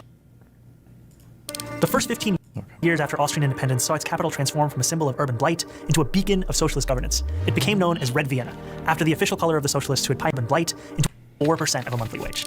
The first 15 years after Austrian independence saw its capital transform from a symbol of urban blight into a beacon of socialist governance. It became known as Red Vienna, after the official color of the socialists who had pioneered these changes. And even though Red Vienna fell in 1934 when the country was seized by fascists, who did what they could to roll back social housing, that commitment to good, cheap housing remained after the Second World War. I don't know. Okay, that's just... Today, an astonishing 62% of all city residents live in social housing, with the average monthly rent falling somewhere between $400 and $600 a month, with subsidies for lower-income tenants. That is a fraction of what people in America pay. Unlike in the United States, where public housing is treated as a worst-case way to house the very poor, Vienna's social... It is still going strong. The Seestadt in Vienna is the current big push for new buildings. Sure, but like, let's say I want to go move to Vienna. How long would it take me to find an apartment to move into? Housing residents are extremely diverse. Everyone except the top fifth of the population is eligible to live in social housing. This means there's broad appeal across many segments of society, which creates the foundation for its political popularity. That is how the majority of people in Vienna enjoy something that's considered almost utopian here in New York. Affordable housing that isn't just cheap, but desirable. Housing that isn't just four walls and a roof, but a real home, with a sense of stability, safety, and community built in. Now, of course, this is only one example of an alternative framework for housing, and Vienna has not fully removed housing from the domain of the market. Residents still pay part of their earnings in rent to cover operational costs, and a sizable chunk of the population lives in private housing. But it's an actually existing alternative that shows... Can you explain the issue, bro? I don't understand. There is... The issue is that there are problems that exist in society, and I don't know if it's because the people that talk about the problems aren't the people who are experiencing them, or if it's just other things going on, social media or whatever.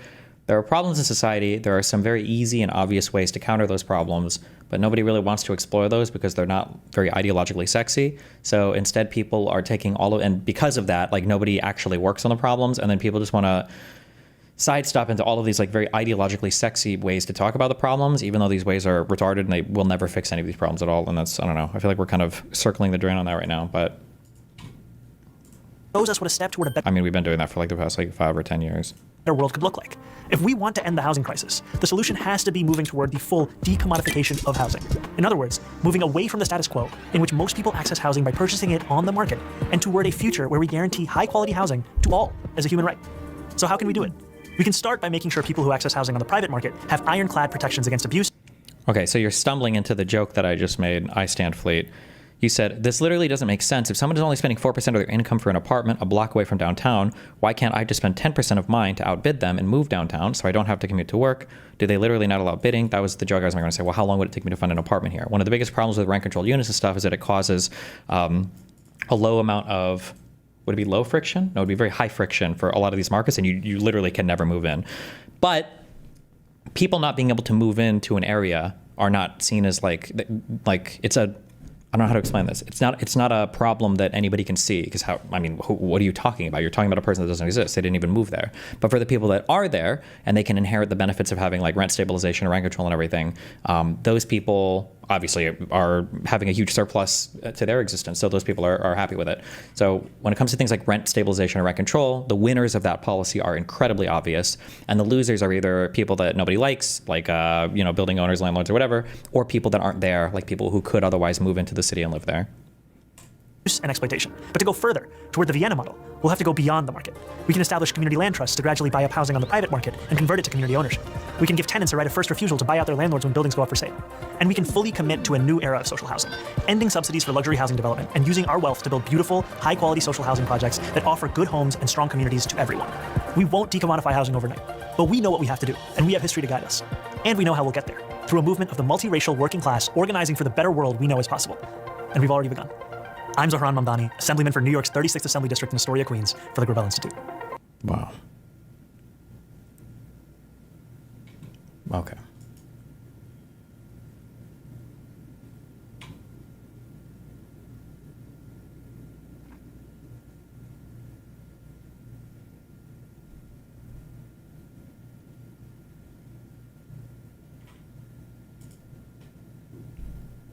What? We have just been informed that Canada, a very difficult country to trade with, including the fact that they have charged our farmers as much as 400% tariffs for years on dairy products, has just announced that they are putting a digital service tax on our American technology companies, which is a direct and blatant attack on our country. They're obviously copying the European Union, which has done the same thing and is currently under discussion with us also. Based on this egregious tax, we are hereby terminating all discussions on trade with Canada effective immediately. We will let Canada know the tariff that they will be paying to do business with the United States of America within the next 7-day period. Thank you for your attention to this matter. Why is he ending his tweets with this? Who the fuck gave him this stupid tag? But don't we want people staying in homes and building communities over long periods of time? I lean towards no on that. The idea that I just don't think it's a workable or realistic policy. I guess I would have to look to history and other places to see if that's ever worked. Where like if you live in some place, then like your entire future progeny like needs to be there forever and ever. Amen. It just seems like an unworkable way to build economically prosperous places.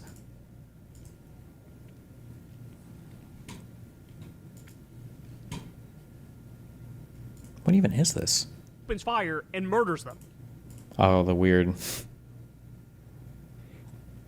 If rent controls are so stupid, why are they implemented widely across Europe? Are all these governments stupid? No, the governments are democratic, and the people that live in an area tend to vote for rent controls. But I mean, there's been a ton of studies published on rent control impacts in a lot of European cities. The last big ones I think were Berlin, and I mean it kind of fucks shit up. And all the problems that I'm talking about exist in those cities. Like, it's very, very, very, very, very hard to find new apartments in highly rent stabilized or highly rent controlled areas.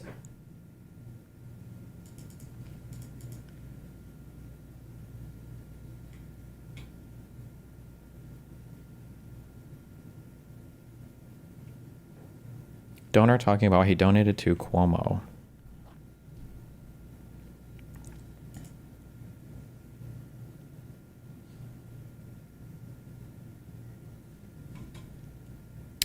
But consistency in cities is key for economic growth. No? No? What do you mean by consistency? Having the same person living from birth to death? No. I think the important thing is to have people sorting themselves out in the most appropriate places for them to live is probably the most important thing. What is your idea to deal with homelessness then? You don't believe in housing them through the government? Homelessness is that's a whole separate conversation than affordable housing. These are two totally different things.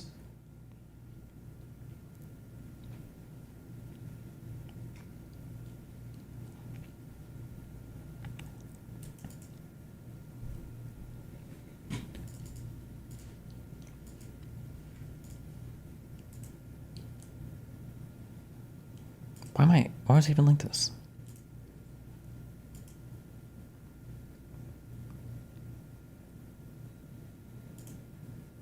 Okay.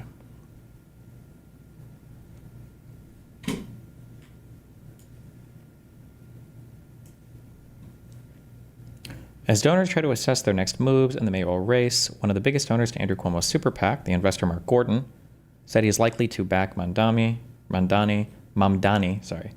That is because of the support that Mamdani had gotten from Brad Lander, who Gordon said he ranked first. I feel like people misunderstood my $250,000 for Cuomo for real enthusiasm. Gordon said in an interview, it was basically, looks like Cuomo is coming back. We don't want to be shut out. Let's try and get on his good side. That's kind of how things work with Cuomo. It's sad political pragmatism. I wish we lived in a world where those sorts of things were not useful things to do.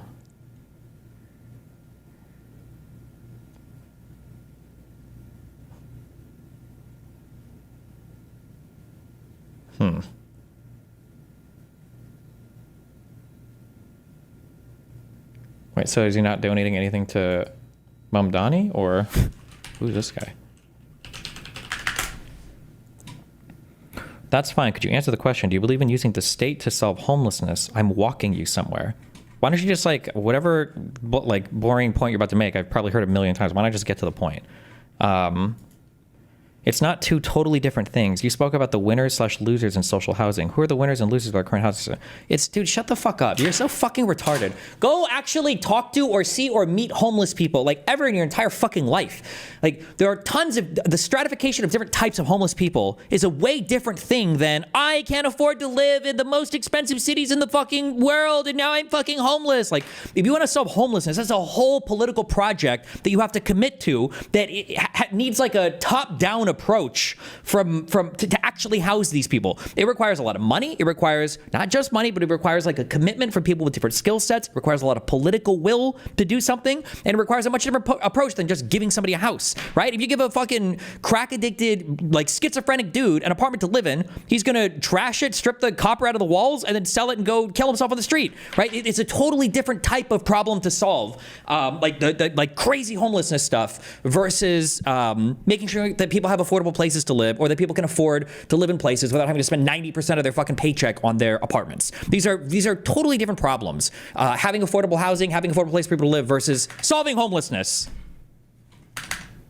You're so rich. You're the type of person who's like, oh, being poor in America means that you have to skip every other meal. You can't afford to eat dinner. It's so, there's no food for, like, whoa.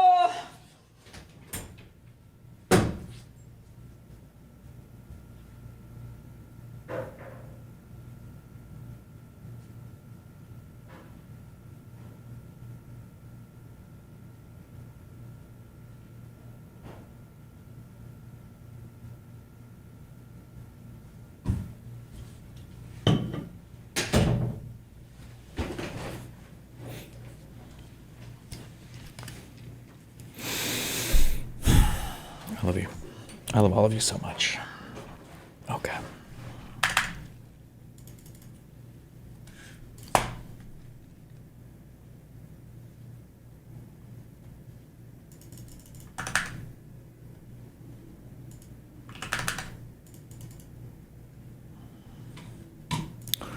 Peter Thiel just did an interview .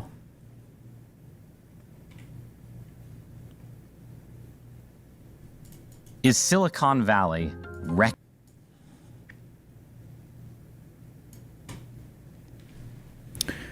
Very good study to cite for rent control. If nobody that advocates for rent control gives a fuck about any of the research on rent control. It's literally a waste of fucking time. It's a waste of time to talk about the research on it.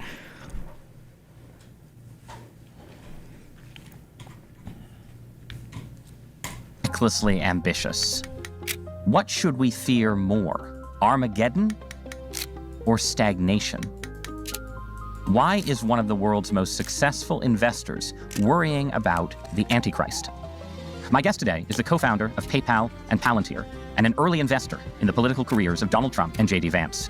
Peter Thiel is the original tech-right power player, well known for funding a range of conservative and simply contrarian ideas. But we're going to talk about his own ideas, because despite the slight handicap of being a billionaire, there's a good case that he's the most influential right-wing intellectual of the last 20 years. Peter Thiel, welcome to Interesting Times. Thanks for having me. You're very welcome. Thanks for being here. So I want to start by taking you back in time, about 13 or 14 years. You wrote an essay for National Review, the conservative magazine. New York City spent like $1 million on an apartment next to me. They put a guy that uses crack there. He was finally moved. The apartment was completely trashed. It's just not possible to pay probably $20K in damages a year. It's not so much, I'm not saying they shouldn't have homes. I'm just saying that, like, if you want to solve issues with people with drug addiction or mental health, it has to be like a top-down approach to their lives. And it's a whole project. And anybody that's had somebody with a severe drug addiction or mental illness in their life knows this. You can't just give them money or give them a place to live and everything's going to fix itself. They won't even be on the track to fixing themselves. It's a whole ass project. The real difficult problem, the real issue, and you know what? If somebody wants to do something in a city, I would be in favor of just the experiment, is making it easier to remove the rights from people that have severe mental illness issues. Because honestly, one of the saddest and biggest issues, this is a thing that you either get or you've never experienced anybody in your life like this before, and so it sounds crazy, but one of the hardest and saddest things to deal with is that adults can't be forced to get help, and they will spiral and they will destroy their lives. There's nothing at all that anybody can do about it. If there was some like instrument to compel people, maybe that would be different, but obviously this would be like a huge overstep of like people who I'm talking about people who are like psychotic, or people who have like severe drug addiction issues. Like these people, their lives are fucked and they will never get better unless somebody literally, it requires them to either crash out so hard that they try to hurt themselves, so they get forcibly committed to someplace for 72 hours, or they get arrested and go to jail and maybe clean up there, maybe, but it's not like jail is rehabilitating these people at all. You just have to hope that they basically age out of their drug addiction and then go back to the streets or clean their life up out. But yeah, it's a hard knock life. You're very welcome. Thanks for being here. Also, somebody linked me the court ruling. Here. So I want to start by taking you back in time about 13 or 14 years.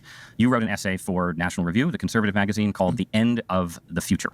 And basically the argument in that essay was that the dynamic, fast-paced, ever-changing...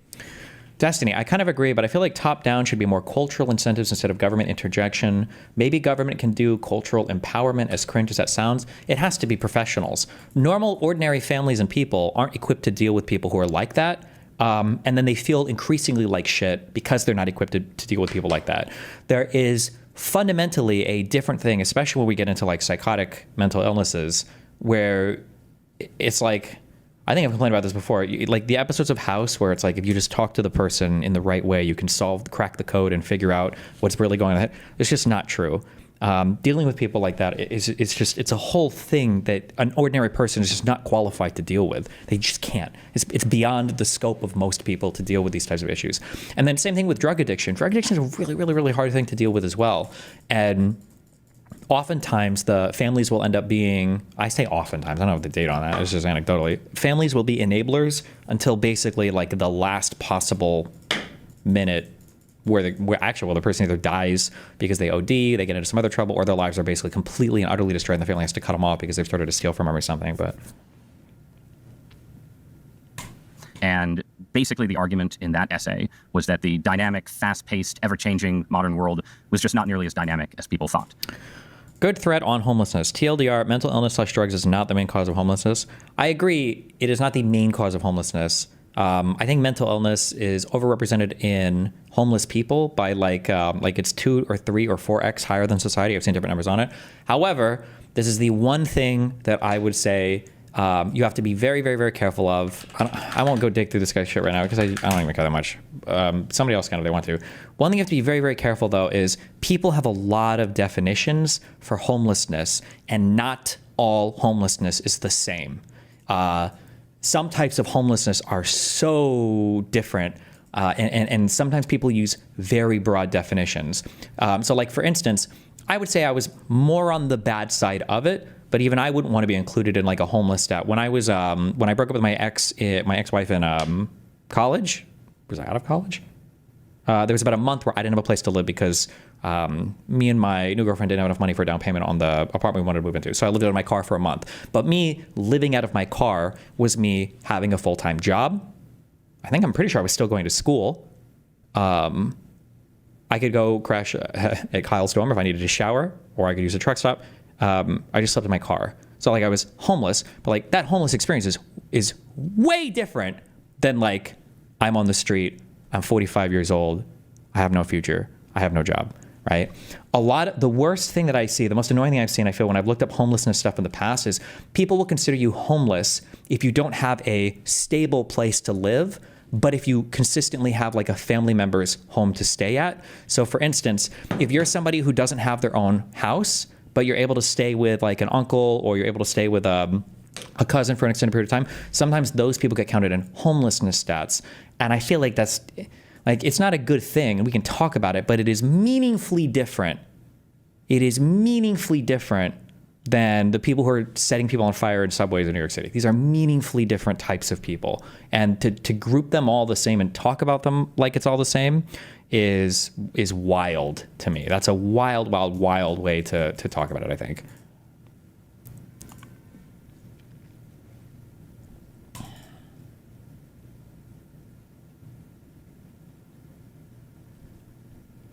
Destiny, the worry, I guess, is that taking their autonomy away makes them super unlikely to seek help again in the future. I mean, I guess, but I mean, are they going to seek help anyway? I don't know. Who knows? Stop looking at this Dean Withers crash out. He's not crashing out. It's obviously a meme. You're fucking retarded. Oh, never mind. You're a schizo.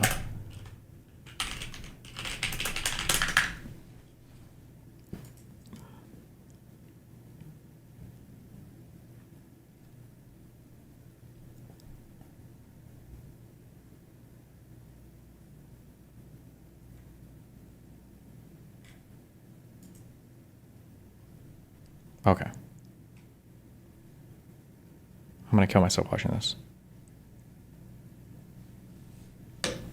And that actually we entered a period of technological stagnation, that sort of digital life was a breakthrough, but not as big a breakthrough as people had hoped, and that sort of the world was kind of stuck, basically. Yes. And you weren't the only person to make arguments like this, but it had a special potency coming from you because you were a Silicon Valley insider who had gotten rich in the digital revolution. So I'm curious, in 2025, right, do you think that diagnosis still holds? Yes, I still broadly believe in the stagnation thesis.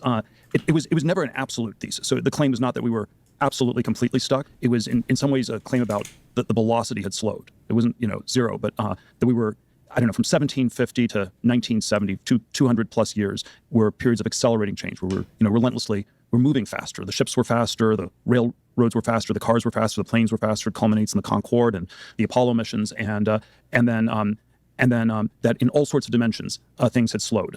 There was, I always made an exception for the world of bits.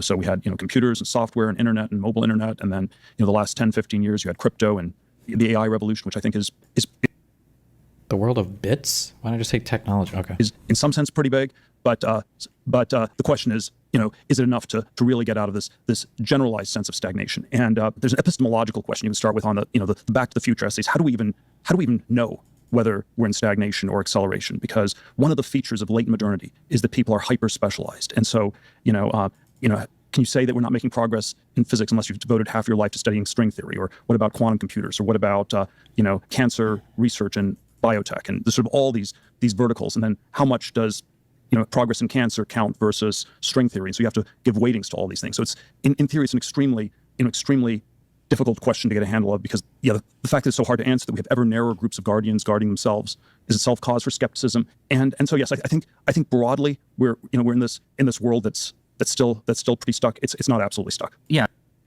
Peter, I've never listened to this guy speak in my entire life.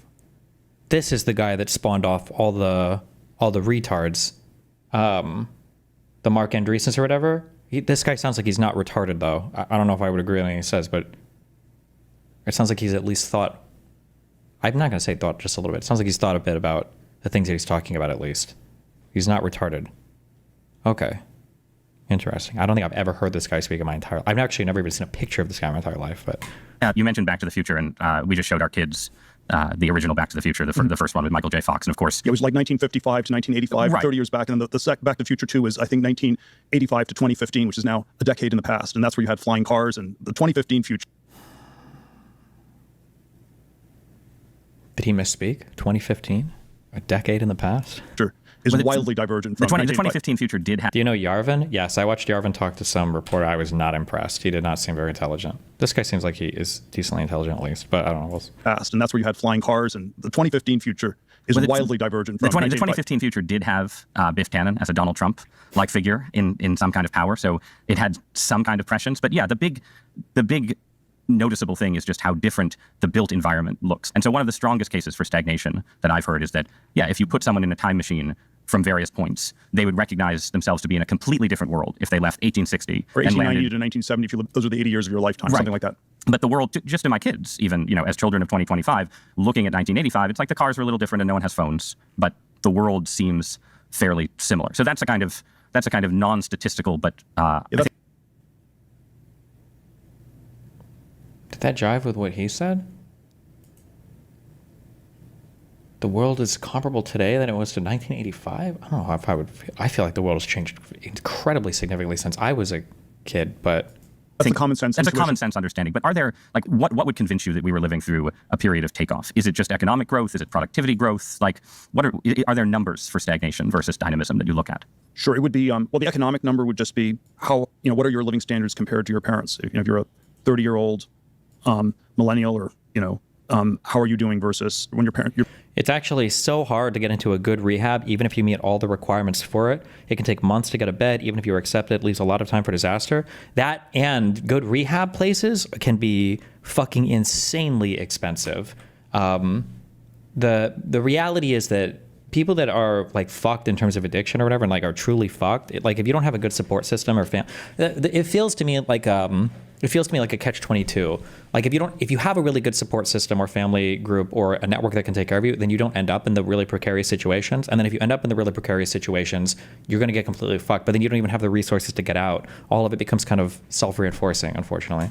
30-year-old millennial or, how are you doing versus when your boomer parents were 30 years old, how did they do at the time? There are intellectual questions. How many breakthroughs are we having? How do we quantify these things? Like, what are the returns of going into research? There certainly are diminishing returns to going into science or going into academia generally. And then maybe this is why so much of it feels like this sociopathic Malthusian kind of an institution, because you have to throw more and more and more at something to get the same returns. And at some point, people give up and the thing collapses. Well, right. So let's pick up on that. Why should we want growth and dynamism?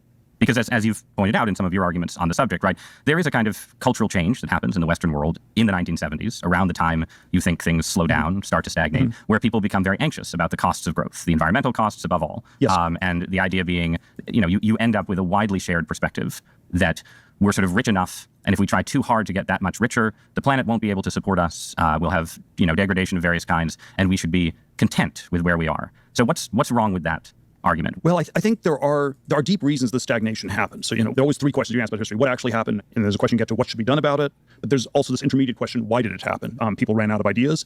I think to some extent, the institutions degraded and became risk averse, and sort of these cultural transformations we can describe.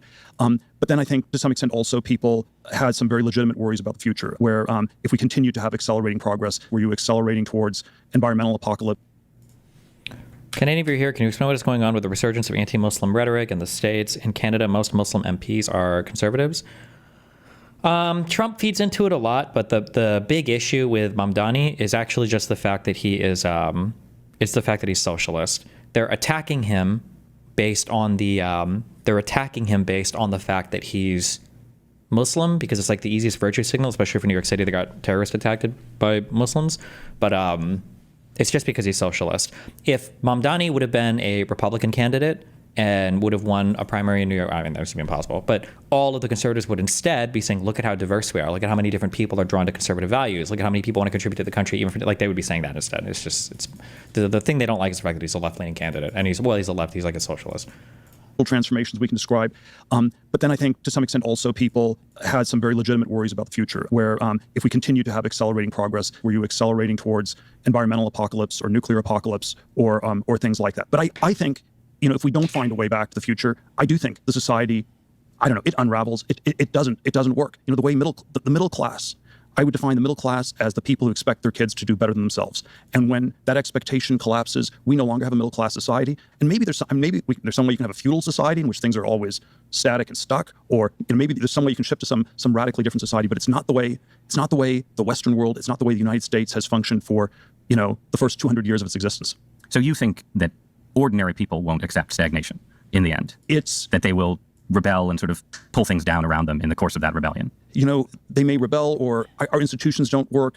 All of our institutions are predicated on growth. Right. Our budgets are certainly predicated on growth. Yeah, yes. If you say, Reagan and Obama, Reagan was sort of consumer capitalism, which is oxymoronic. It was, you borrow, you don't save money as a capitalist, you borrow money. And Obama was low-tax socialism, just as oxymoronic as, the consumerist capitalism of Reagan. And I like low-tax socialism way better than high-tax socialism. But I worry that it's not sustainable. At some point, the taxes go up or the socialism ends. So it's deeply, deeply unstable, and that's why people they're not optimistic. They don't think we've hit some stable. The Greta future maybe can work. This is the Greta Thunberg. Just to be clear, that's a reference to Greta Thunberg, the activist best known for... It feels like these guys completely dismiss how much tech is advancing. Yes, the world changed between 1890 and 1980, but between 1980 and now, AI was literally science fiction plus many other examples. Yeah, I think one issue is, I feel like an issue we run into today is, I've said this before, the cell phone and our ability to instantly gratify ourselves with everything, I think has really ruined our ability to stop and appreciate anything. like every single thing that you do in life today has to compete with everything in the world, right? Even showing somebody a movie in a theater, you have to compete with the world at your fingertips. It's a lot going on. You know, it's fascinating to have a conversation about how it feels like we haven't improved much, but like a thing happened. Who can guess what's in my brain right now? There's a thing that happened in like the past year or two that people have kind of joked and memed about forever, and it actually happened, and it's probably will be the craziest thing in the past 100 years, and we've stopped talking about it, and I don't want to say we've moved on, we've like stopped talking about it now. Yeah, blooper chip. Yeah, Ozempic, right? How long have we had the fitness industry, the weight loss industry, the nutrition, all this bullshit? And it was like, we could just find a drug to make people skinnier. We just need to find the skinnier. And the Ozempic and the semaglutide and all the drugs that are being manufactured over there now, that's like insane. But like, okay, well, we got that, and then we just move on to the next thing. And it's like, damn, it feels like we didn't even have that long to appreciate that, you know? For anti-climate change protests, who to you I would say represents a kind of symbol of a anti-growth, effectively authoritarian, environmentalist dominated future. Sure, but we're not there yet. We're not there yet. You know, it'd be like a very, very different society if you really actually lived in a kind of degrowth, you know, small Scandinavian villages. I'm not sure it'd be North Korea, but it would be super oppressive. One thing that's always struck me is that when you have this sense of stagnation, a sense of decadence, right, to use a word that I like to use for it in a society, you then also have people who end up being kind of eager for a crisis, right, eager for a moment to come along where, you know, they can radically redirect society from the path it's on. Is there an example of a thing that was adequately appreciated in its time when it came out? I feel like when stuff is new and before you were getting inundated with all sorts of shit, yeah. So like as somebody from the console era, damn, dude, when new consoles came out, that was a big fucking deal. That was a big fucking deal. You had to wait a long time for a new console. You had to wait a long time for a new game in a series. And when that shit came out, there was hype, and there was like a lot of appreciation for it for months or years after sometimes. Coax internet, DSL and coax modems that was appreciated for a long time. Moving off of 56K, holy shit. Huge game changer. The first iPod that came out, like MP3 players, first iPhone that came out, smartphones. Yeah, I think this stuff was kind of hyped for a while. But now it feels like stuff comes and goes. Or there's stuff that like, GPS, holy fuck, not having to print out the MapQuest. That was amazing. Yeah, now it feels like everything comes and goes like instantly. Like we looked up that thing we looked up, it was like unbelievable to me.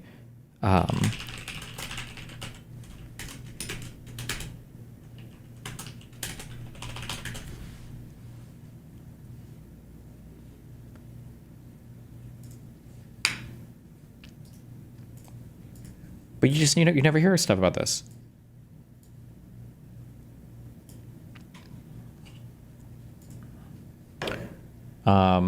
ALL is acute lymphoblastic leukemia, which is the most common type of leukemia.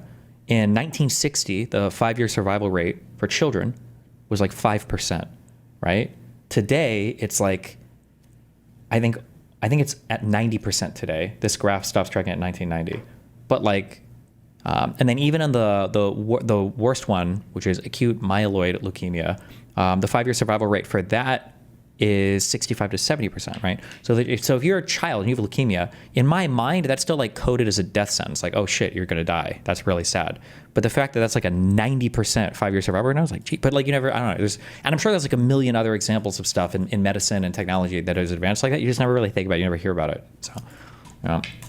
Because I tend to think that in rich societies, you hit a certain level of wealth, people become very comfortable, they become risk averse, and it's just hard. It's hard to get out of decadence into something new without. Yeah, HIV has been for a while now basically a non-issue as long as you have medication for it.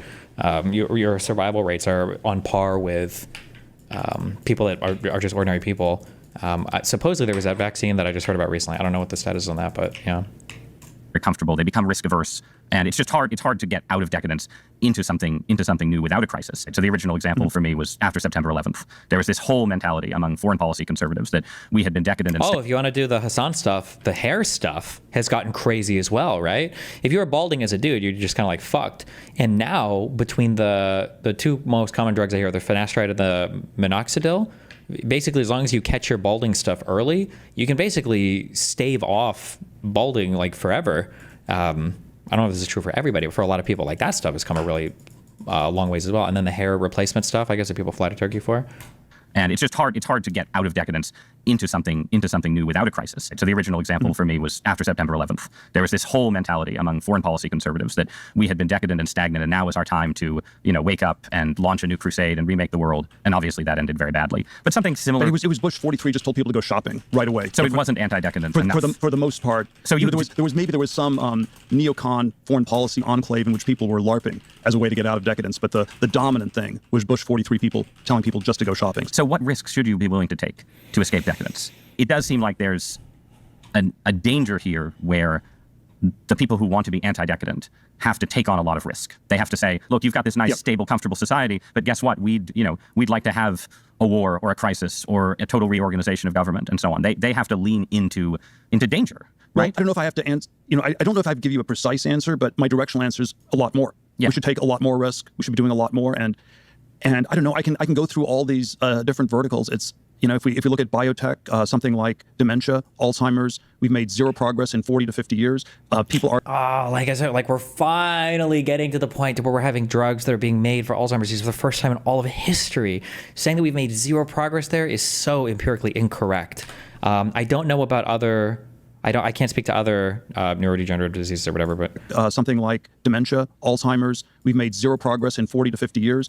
People are completely stuck on beta amyloids. It's obviously not working. It's just some kind of a stupid racket where the people are just... Oh, he read that one big critique, which was a critique. It was a good critique and it was bad, but to say that we made no progress is just absolutely reinforcing themselves. And so yes, why does hair fall out for men at a certain age? Which chemical process is occurring? I don't know. It has something to do with DHT and something. But there's tons of men's hair loss, like the most common thing that I think men talk about online. Just some kind of a stupid racket where the people are just reinforcing themselves. And so yes, we need to take way more risk in that department. Well, I want to ask, to keep us in the concrete, I want to stay with that example for a minute and ask, okay, what does that mean? Saying we need to take more risks in anti-aging research. Does it mean that the FDA has to step back and say anyone who has a new treatment for Alzheimer's can, go ahead and sell it on the open market? Like, what is risk in the medical space look like? Yeah, you would take a lot more risk. If you have some fatal disease, there probably are a lot more risks you can take. There are a lot more risks the researchers can take. Culturally, fuck. Okay, never mind. Okay, so he has a decent mind, but it sounds like he hasn't done any actual empirical work. To say that researchers don't take risks, the problem is that this stuff is expensive. It requires a lot of research to do this. It's not just let's just do random shit with random people and see what works. I feel like there are companies that are willing to take risks, but it's expensive. You have to fund it. You can do trials and studies and all this shit, but it's a lot of work. I imagine it looks like is early modernity, where people, they thought we would cure diseases. They thought we would have radical life extension. Immortality that was part of the project of early modernity. It was Francis Bacon, Condorcet. It was, and maybe it was anti-Christian. Maybe it was downstream of Christianity. It was competitive. If Christianity promised you a physical resurrection, science was not going to succeed unless it promised you the exact same thing. But I remember 1999, 2000, when we were running PayPal. One of my co-founders, Luke Nosek, he was into Alcor and cryonics, and people should freeze themselves. And we had one day where we took the whole company to a freezing party. A Tupperware party. People sell Tupperware policies at a freezing party.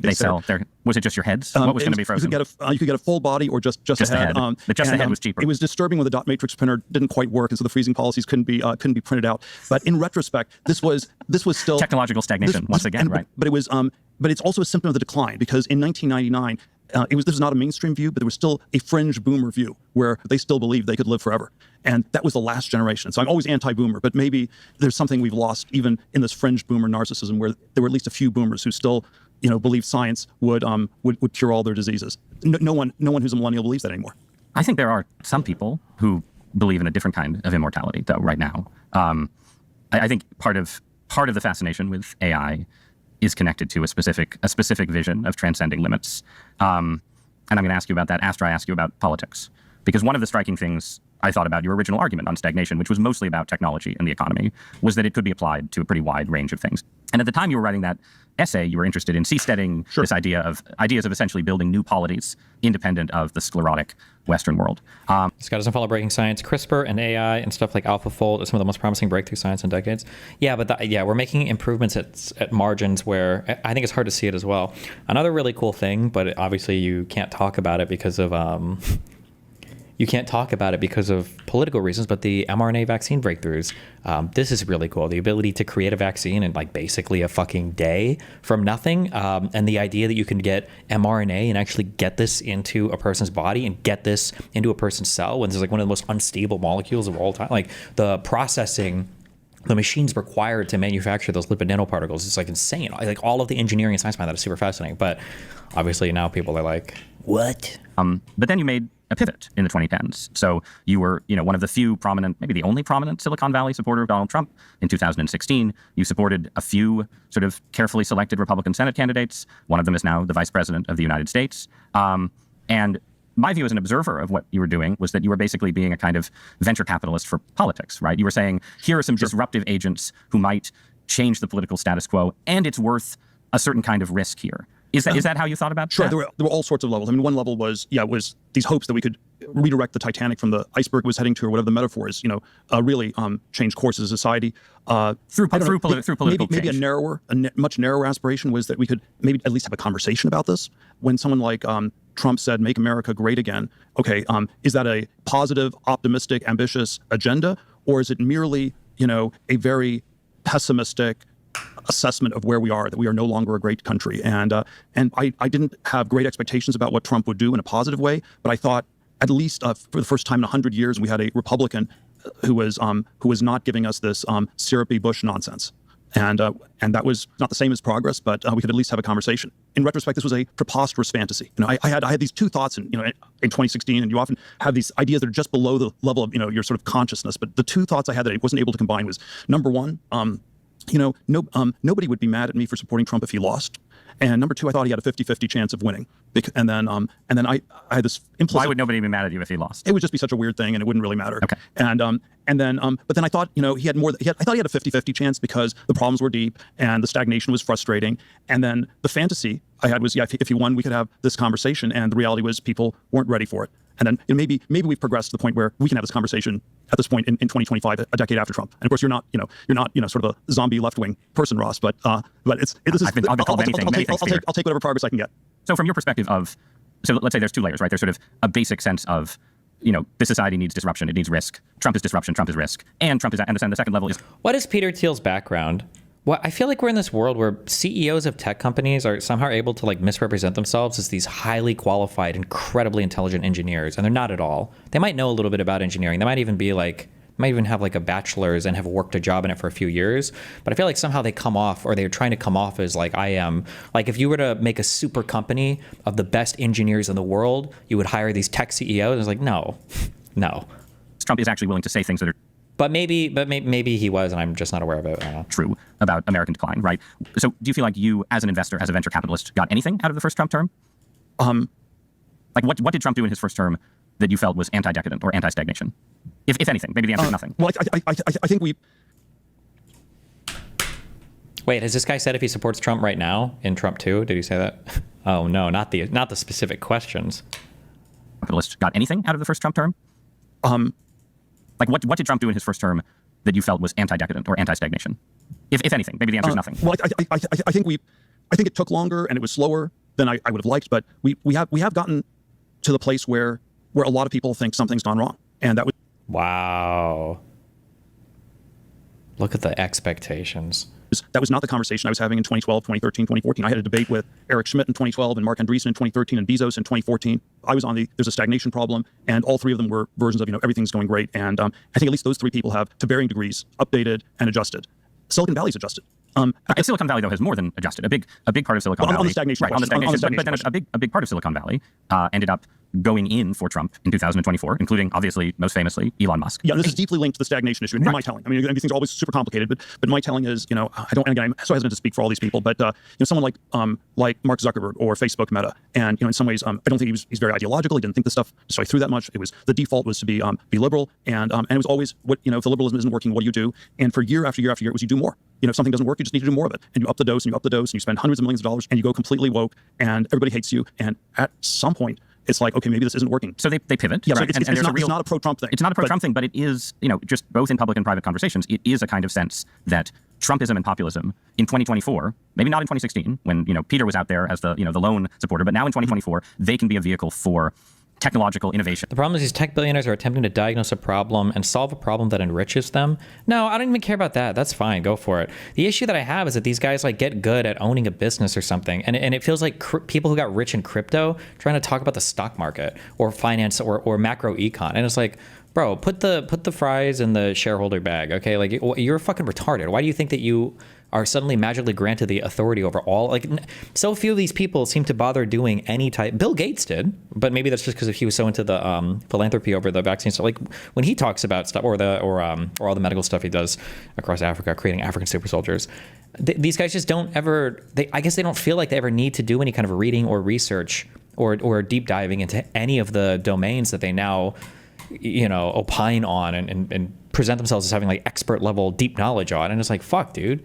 Because they listen to Joe Rogan, they think they're informed.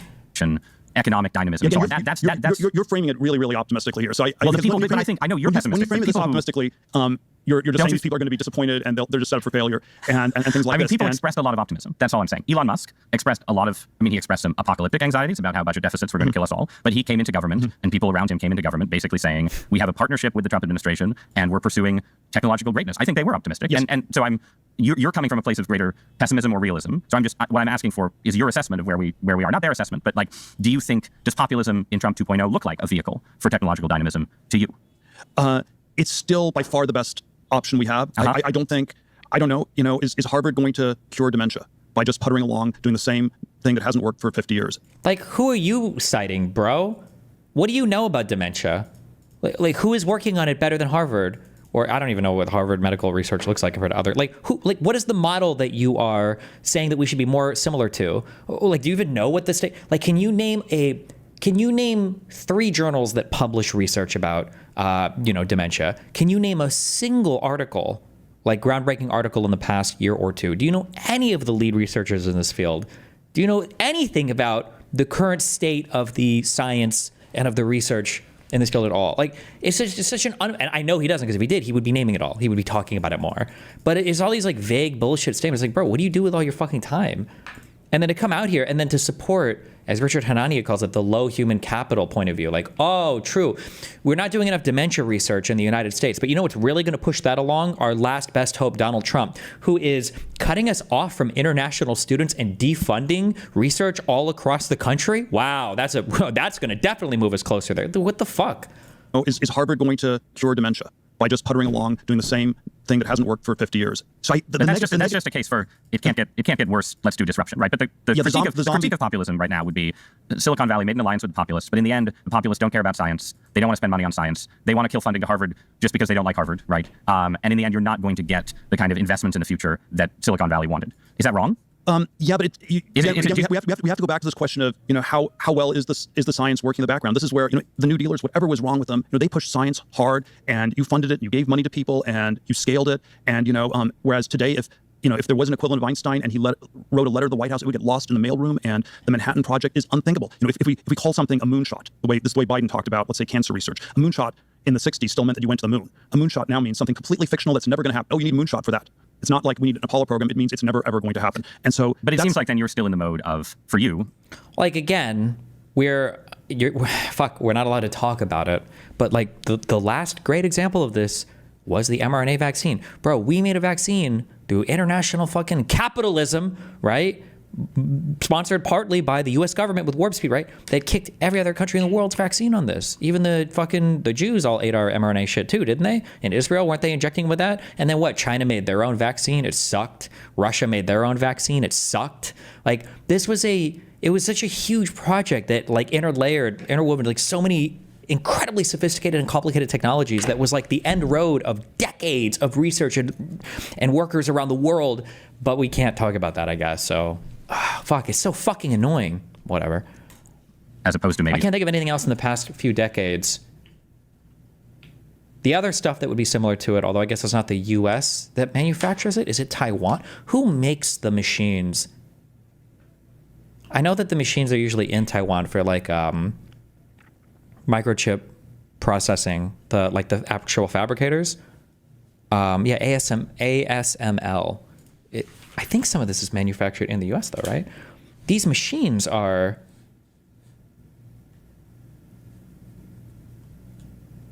These machines are crazy. I just read an article about this recently.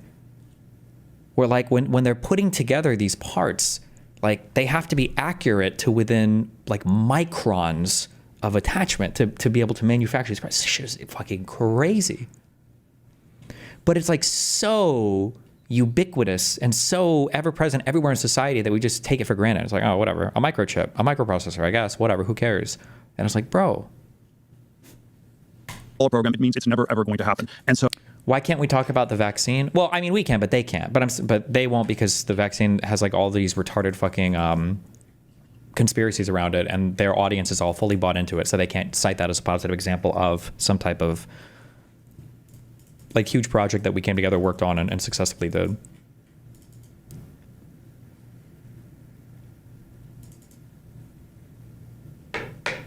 Something completely fictional that's never going to happen. Oh, you need a moonshot for that.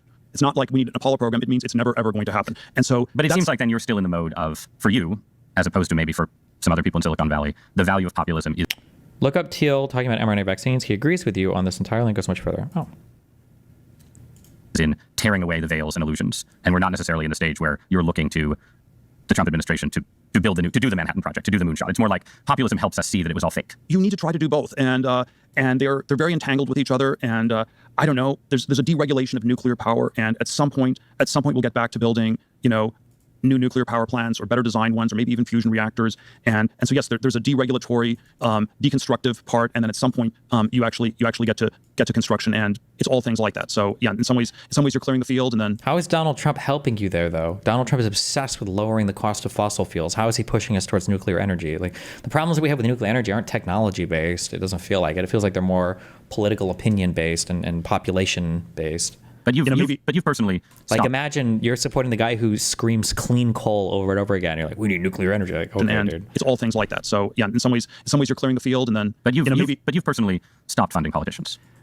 I'm schizophrenic on this stuff. I think it's incredibly important, and it's incredibly toxic. And so I go back and forth on incredibly toxic for you personally, for everybody who gets involved. It's zero sum. It's crazy. And then in some ways because everyone hates you and associates you with Trump. Like how is it toxic for you personally? It's toxic because it's in a zero sum world. The stakes in it feel really, really high, and you end up having enemies you didn't have before.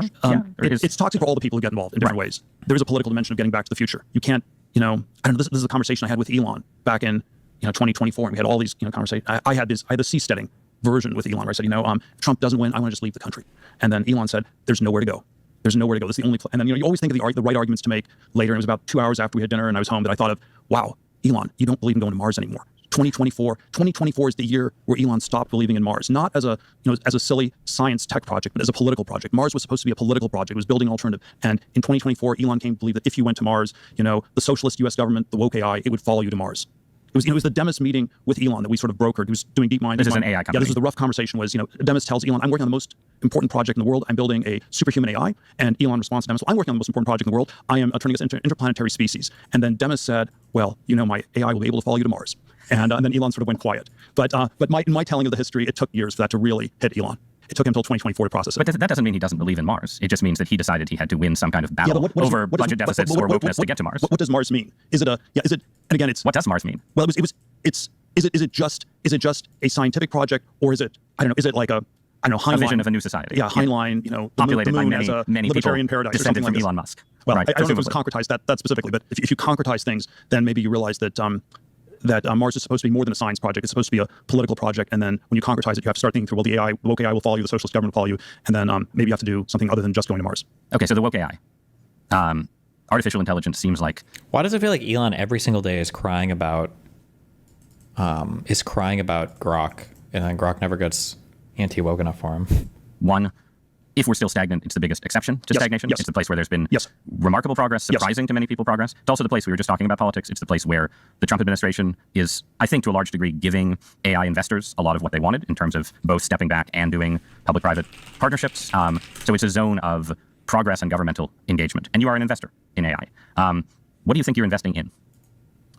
Well, I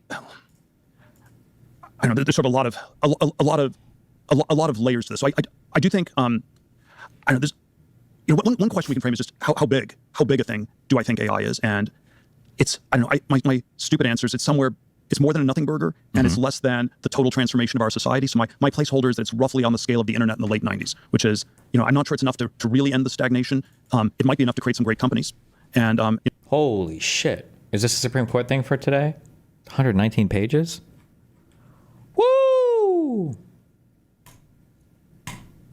The internet added maybe a few percentage points to the GDP, maybe 1% to GDP growth every year for 10, 15 years. It added some to productivity. And so that's sort of roughly my placeholder for AI. It's the only thing we have. It's a little bit unhealthy that it's so unbalanced. This is the only thing we have. I'd like to have more multidimensional progress. I'd like us to be going to Mars. I'd like us to be having cures for dementia. If all we have is AI, I will take it. There are risks with it. There are, there are dangers with this technology. So you're a skeptic. But then you are a skeptic of what you might call the sort of superintelligence cascade theory, which basically says that if AI succeeds, it gets so smart that it gives us the progress in the world of atoms. That it's like, all right, we can't cure dementia. We can't, figure out how to build the perfect factory that builds the rockets that go to Mars, but the AI can. And at a certain point, you pass a certain threshold, and it gives us not just more digital progress, but 64 other forms of progress. It sounds like you don't believe that, or you think that's less likely. Yeah, I somehow don't know if that's been really the gating factor. What does that mean, the gating factor? It's probably a Silicon Valley ideology. And maybe in a weird way, it's more liberal than a conservative thing, but people are really fixated on IQ in Silicon Valley, and that it's all about smart people. Right. And if you have more smart people, they'll do great things. And then the economics anti-IQ argument is that people actually do worse. The smarter they are, the worse they do. And it's just they don't know how to apply it, or our society doesn't know what to do with them, and they don't fit in. And so that suggests that the gating factor isn't IQ, but something that's deeply wrong with our society. So is that a limit on intelligence, or a problem of the sort of personality types that human superintelligence creates? I mean, I'm very sympathetic to the idea, and I made this case when I did an episode of this podcast with a sort of AI accelerationist, that certain problems can just be solved if you ramp up intelligence. It's like we ramp up intelligence and boom, Alzheimer's is solved. We ramp up intelligence and the AI can, figure out the automation process that builds you 1 billion robots overnight. I'm an intelligence skeptic in the sense I don't think, I think you probably have limits. It's hard to prove one way. It's always hard to prove these things, but I share your intuition, because I think we've had a lot of smart people and things have been stuck for other reasons. And so maybe the problems are unsolvable, which is the pessimistic view. Maybe there is no cure for dementia at all, and it's a deeply unsolvable problem. There's no cure for mortality. Maybe it's an unsolvable problem. Or maybe it's these cultural things. So it's not, it's not the individually smart person, but it's how this fits into our society. Do we tolerate heterodox smart people? Maybe you need heterodox smart people to do crazy experiments. And if the AI is just conventionally smart, if we define wokeness again, wokeness is too ideological, but if you just define it as conformist, maybe that's not the kind of smartness that's going to make a difference. So do you fear then a plausible future where AI in a way becomes itself stagnationist? That it's like highly intelligent, creative in a conformist way. It's like, the Netflix algorithm. It makes infinite okay movies that people watch. It generates infinite okay ideas. It puts a bunch of people out of work and makes them obsolete, but it doesn't, it like deepens stagnation in some way. Is that a fear? It's like people just outsource. It's quite possible. That's certainly a risk, but I guess where I end up is I still think we should be trying AI, and that the alternative is just total stagnation. So yeah, there's sort of all sorts of interesting things that can happen with it. Maybe drones in a military context are combined with AI, and okay, this is kind of scary or dangerous or dystopian, or it's going to change things. But if you don't have AI, wow, there's just nothing going on. And I don't know, there's like a version of this discussion on the internet where did the internet lead to more conformity and more wokeness? And yeah, there are all sorts of ways where it didn't lead to quite the cornucopian, diverse explosion of ideas that libertarians fantasized about in 1999. But counterfactually, I would argue that it was still better than the alternative. That if we hadn't had the internet, maybe it would have been worse. AI is better. It's better than the alternative, and the alternative is nothing at all. Because here's one place where the stagnationist arguments are still reinforced. The fact that we're only talking about AI, I feel, is always an implicit acknowledgement that, but for AI, we are like in almost total stagnation. But the world of AI is clearly filled with people who, at the very least, seem to have a more utopian, transformative, whatever word you want to call it, view of the technology than you're expressing here, right? And you were mentioned earlier the idea that the modern world used to promise radical life extension and doesn't anymore. It seems very clear to me that a number of people deeply involved in artificial intelligence see it as a kind of mechanism for transhumanism, for transcendence of our mortal flesh, and either some kind of creation of a successor species or some kind of merger of mind and machine. And the cyborgs. Okay, I don't care about this. Okay.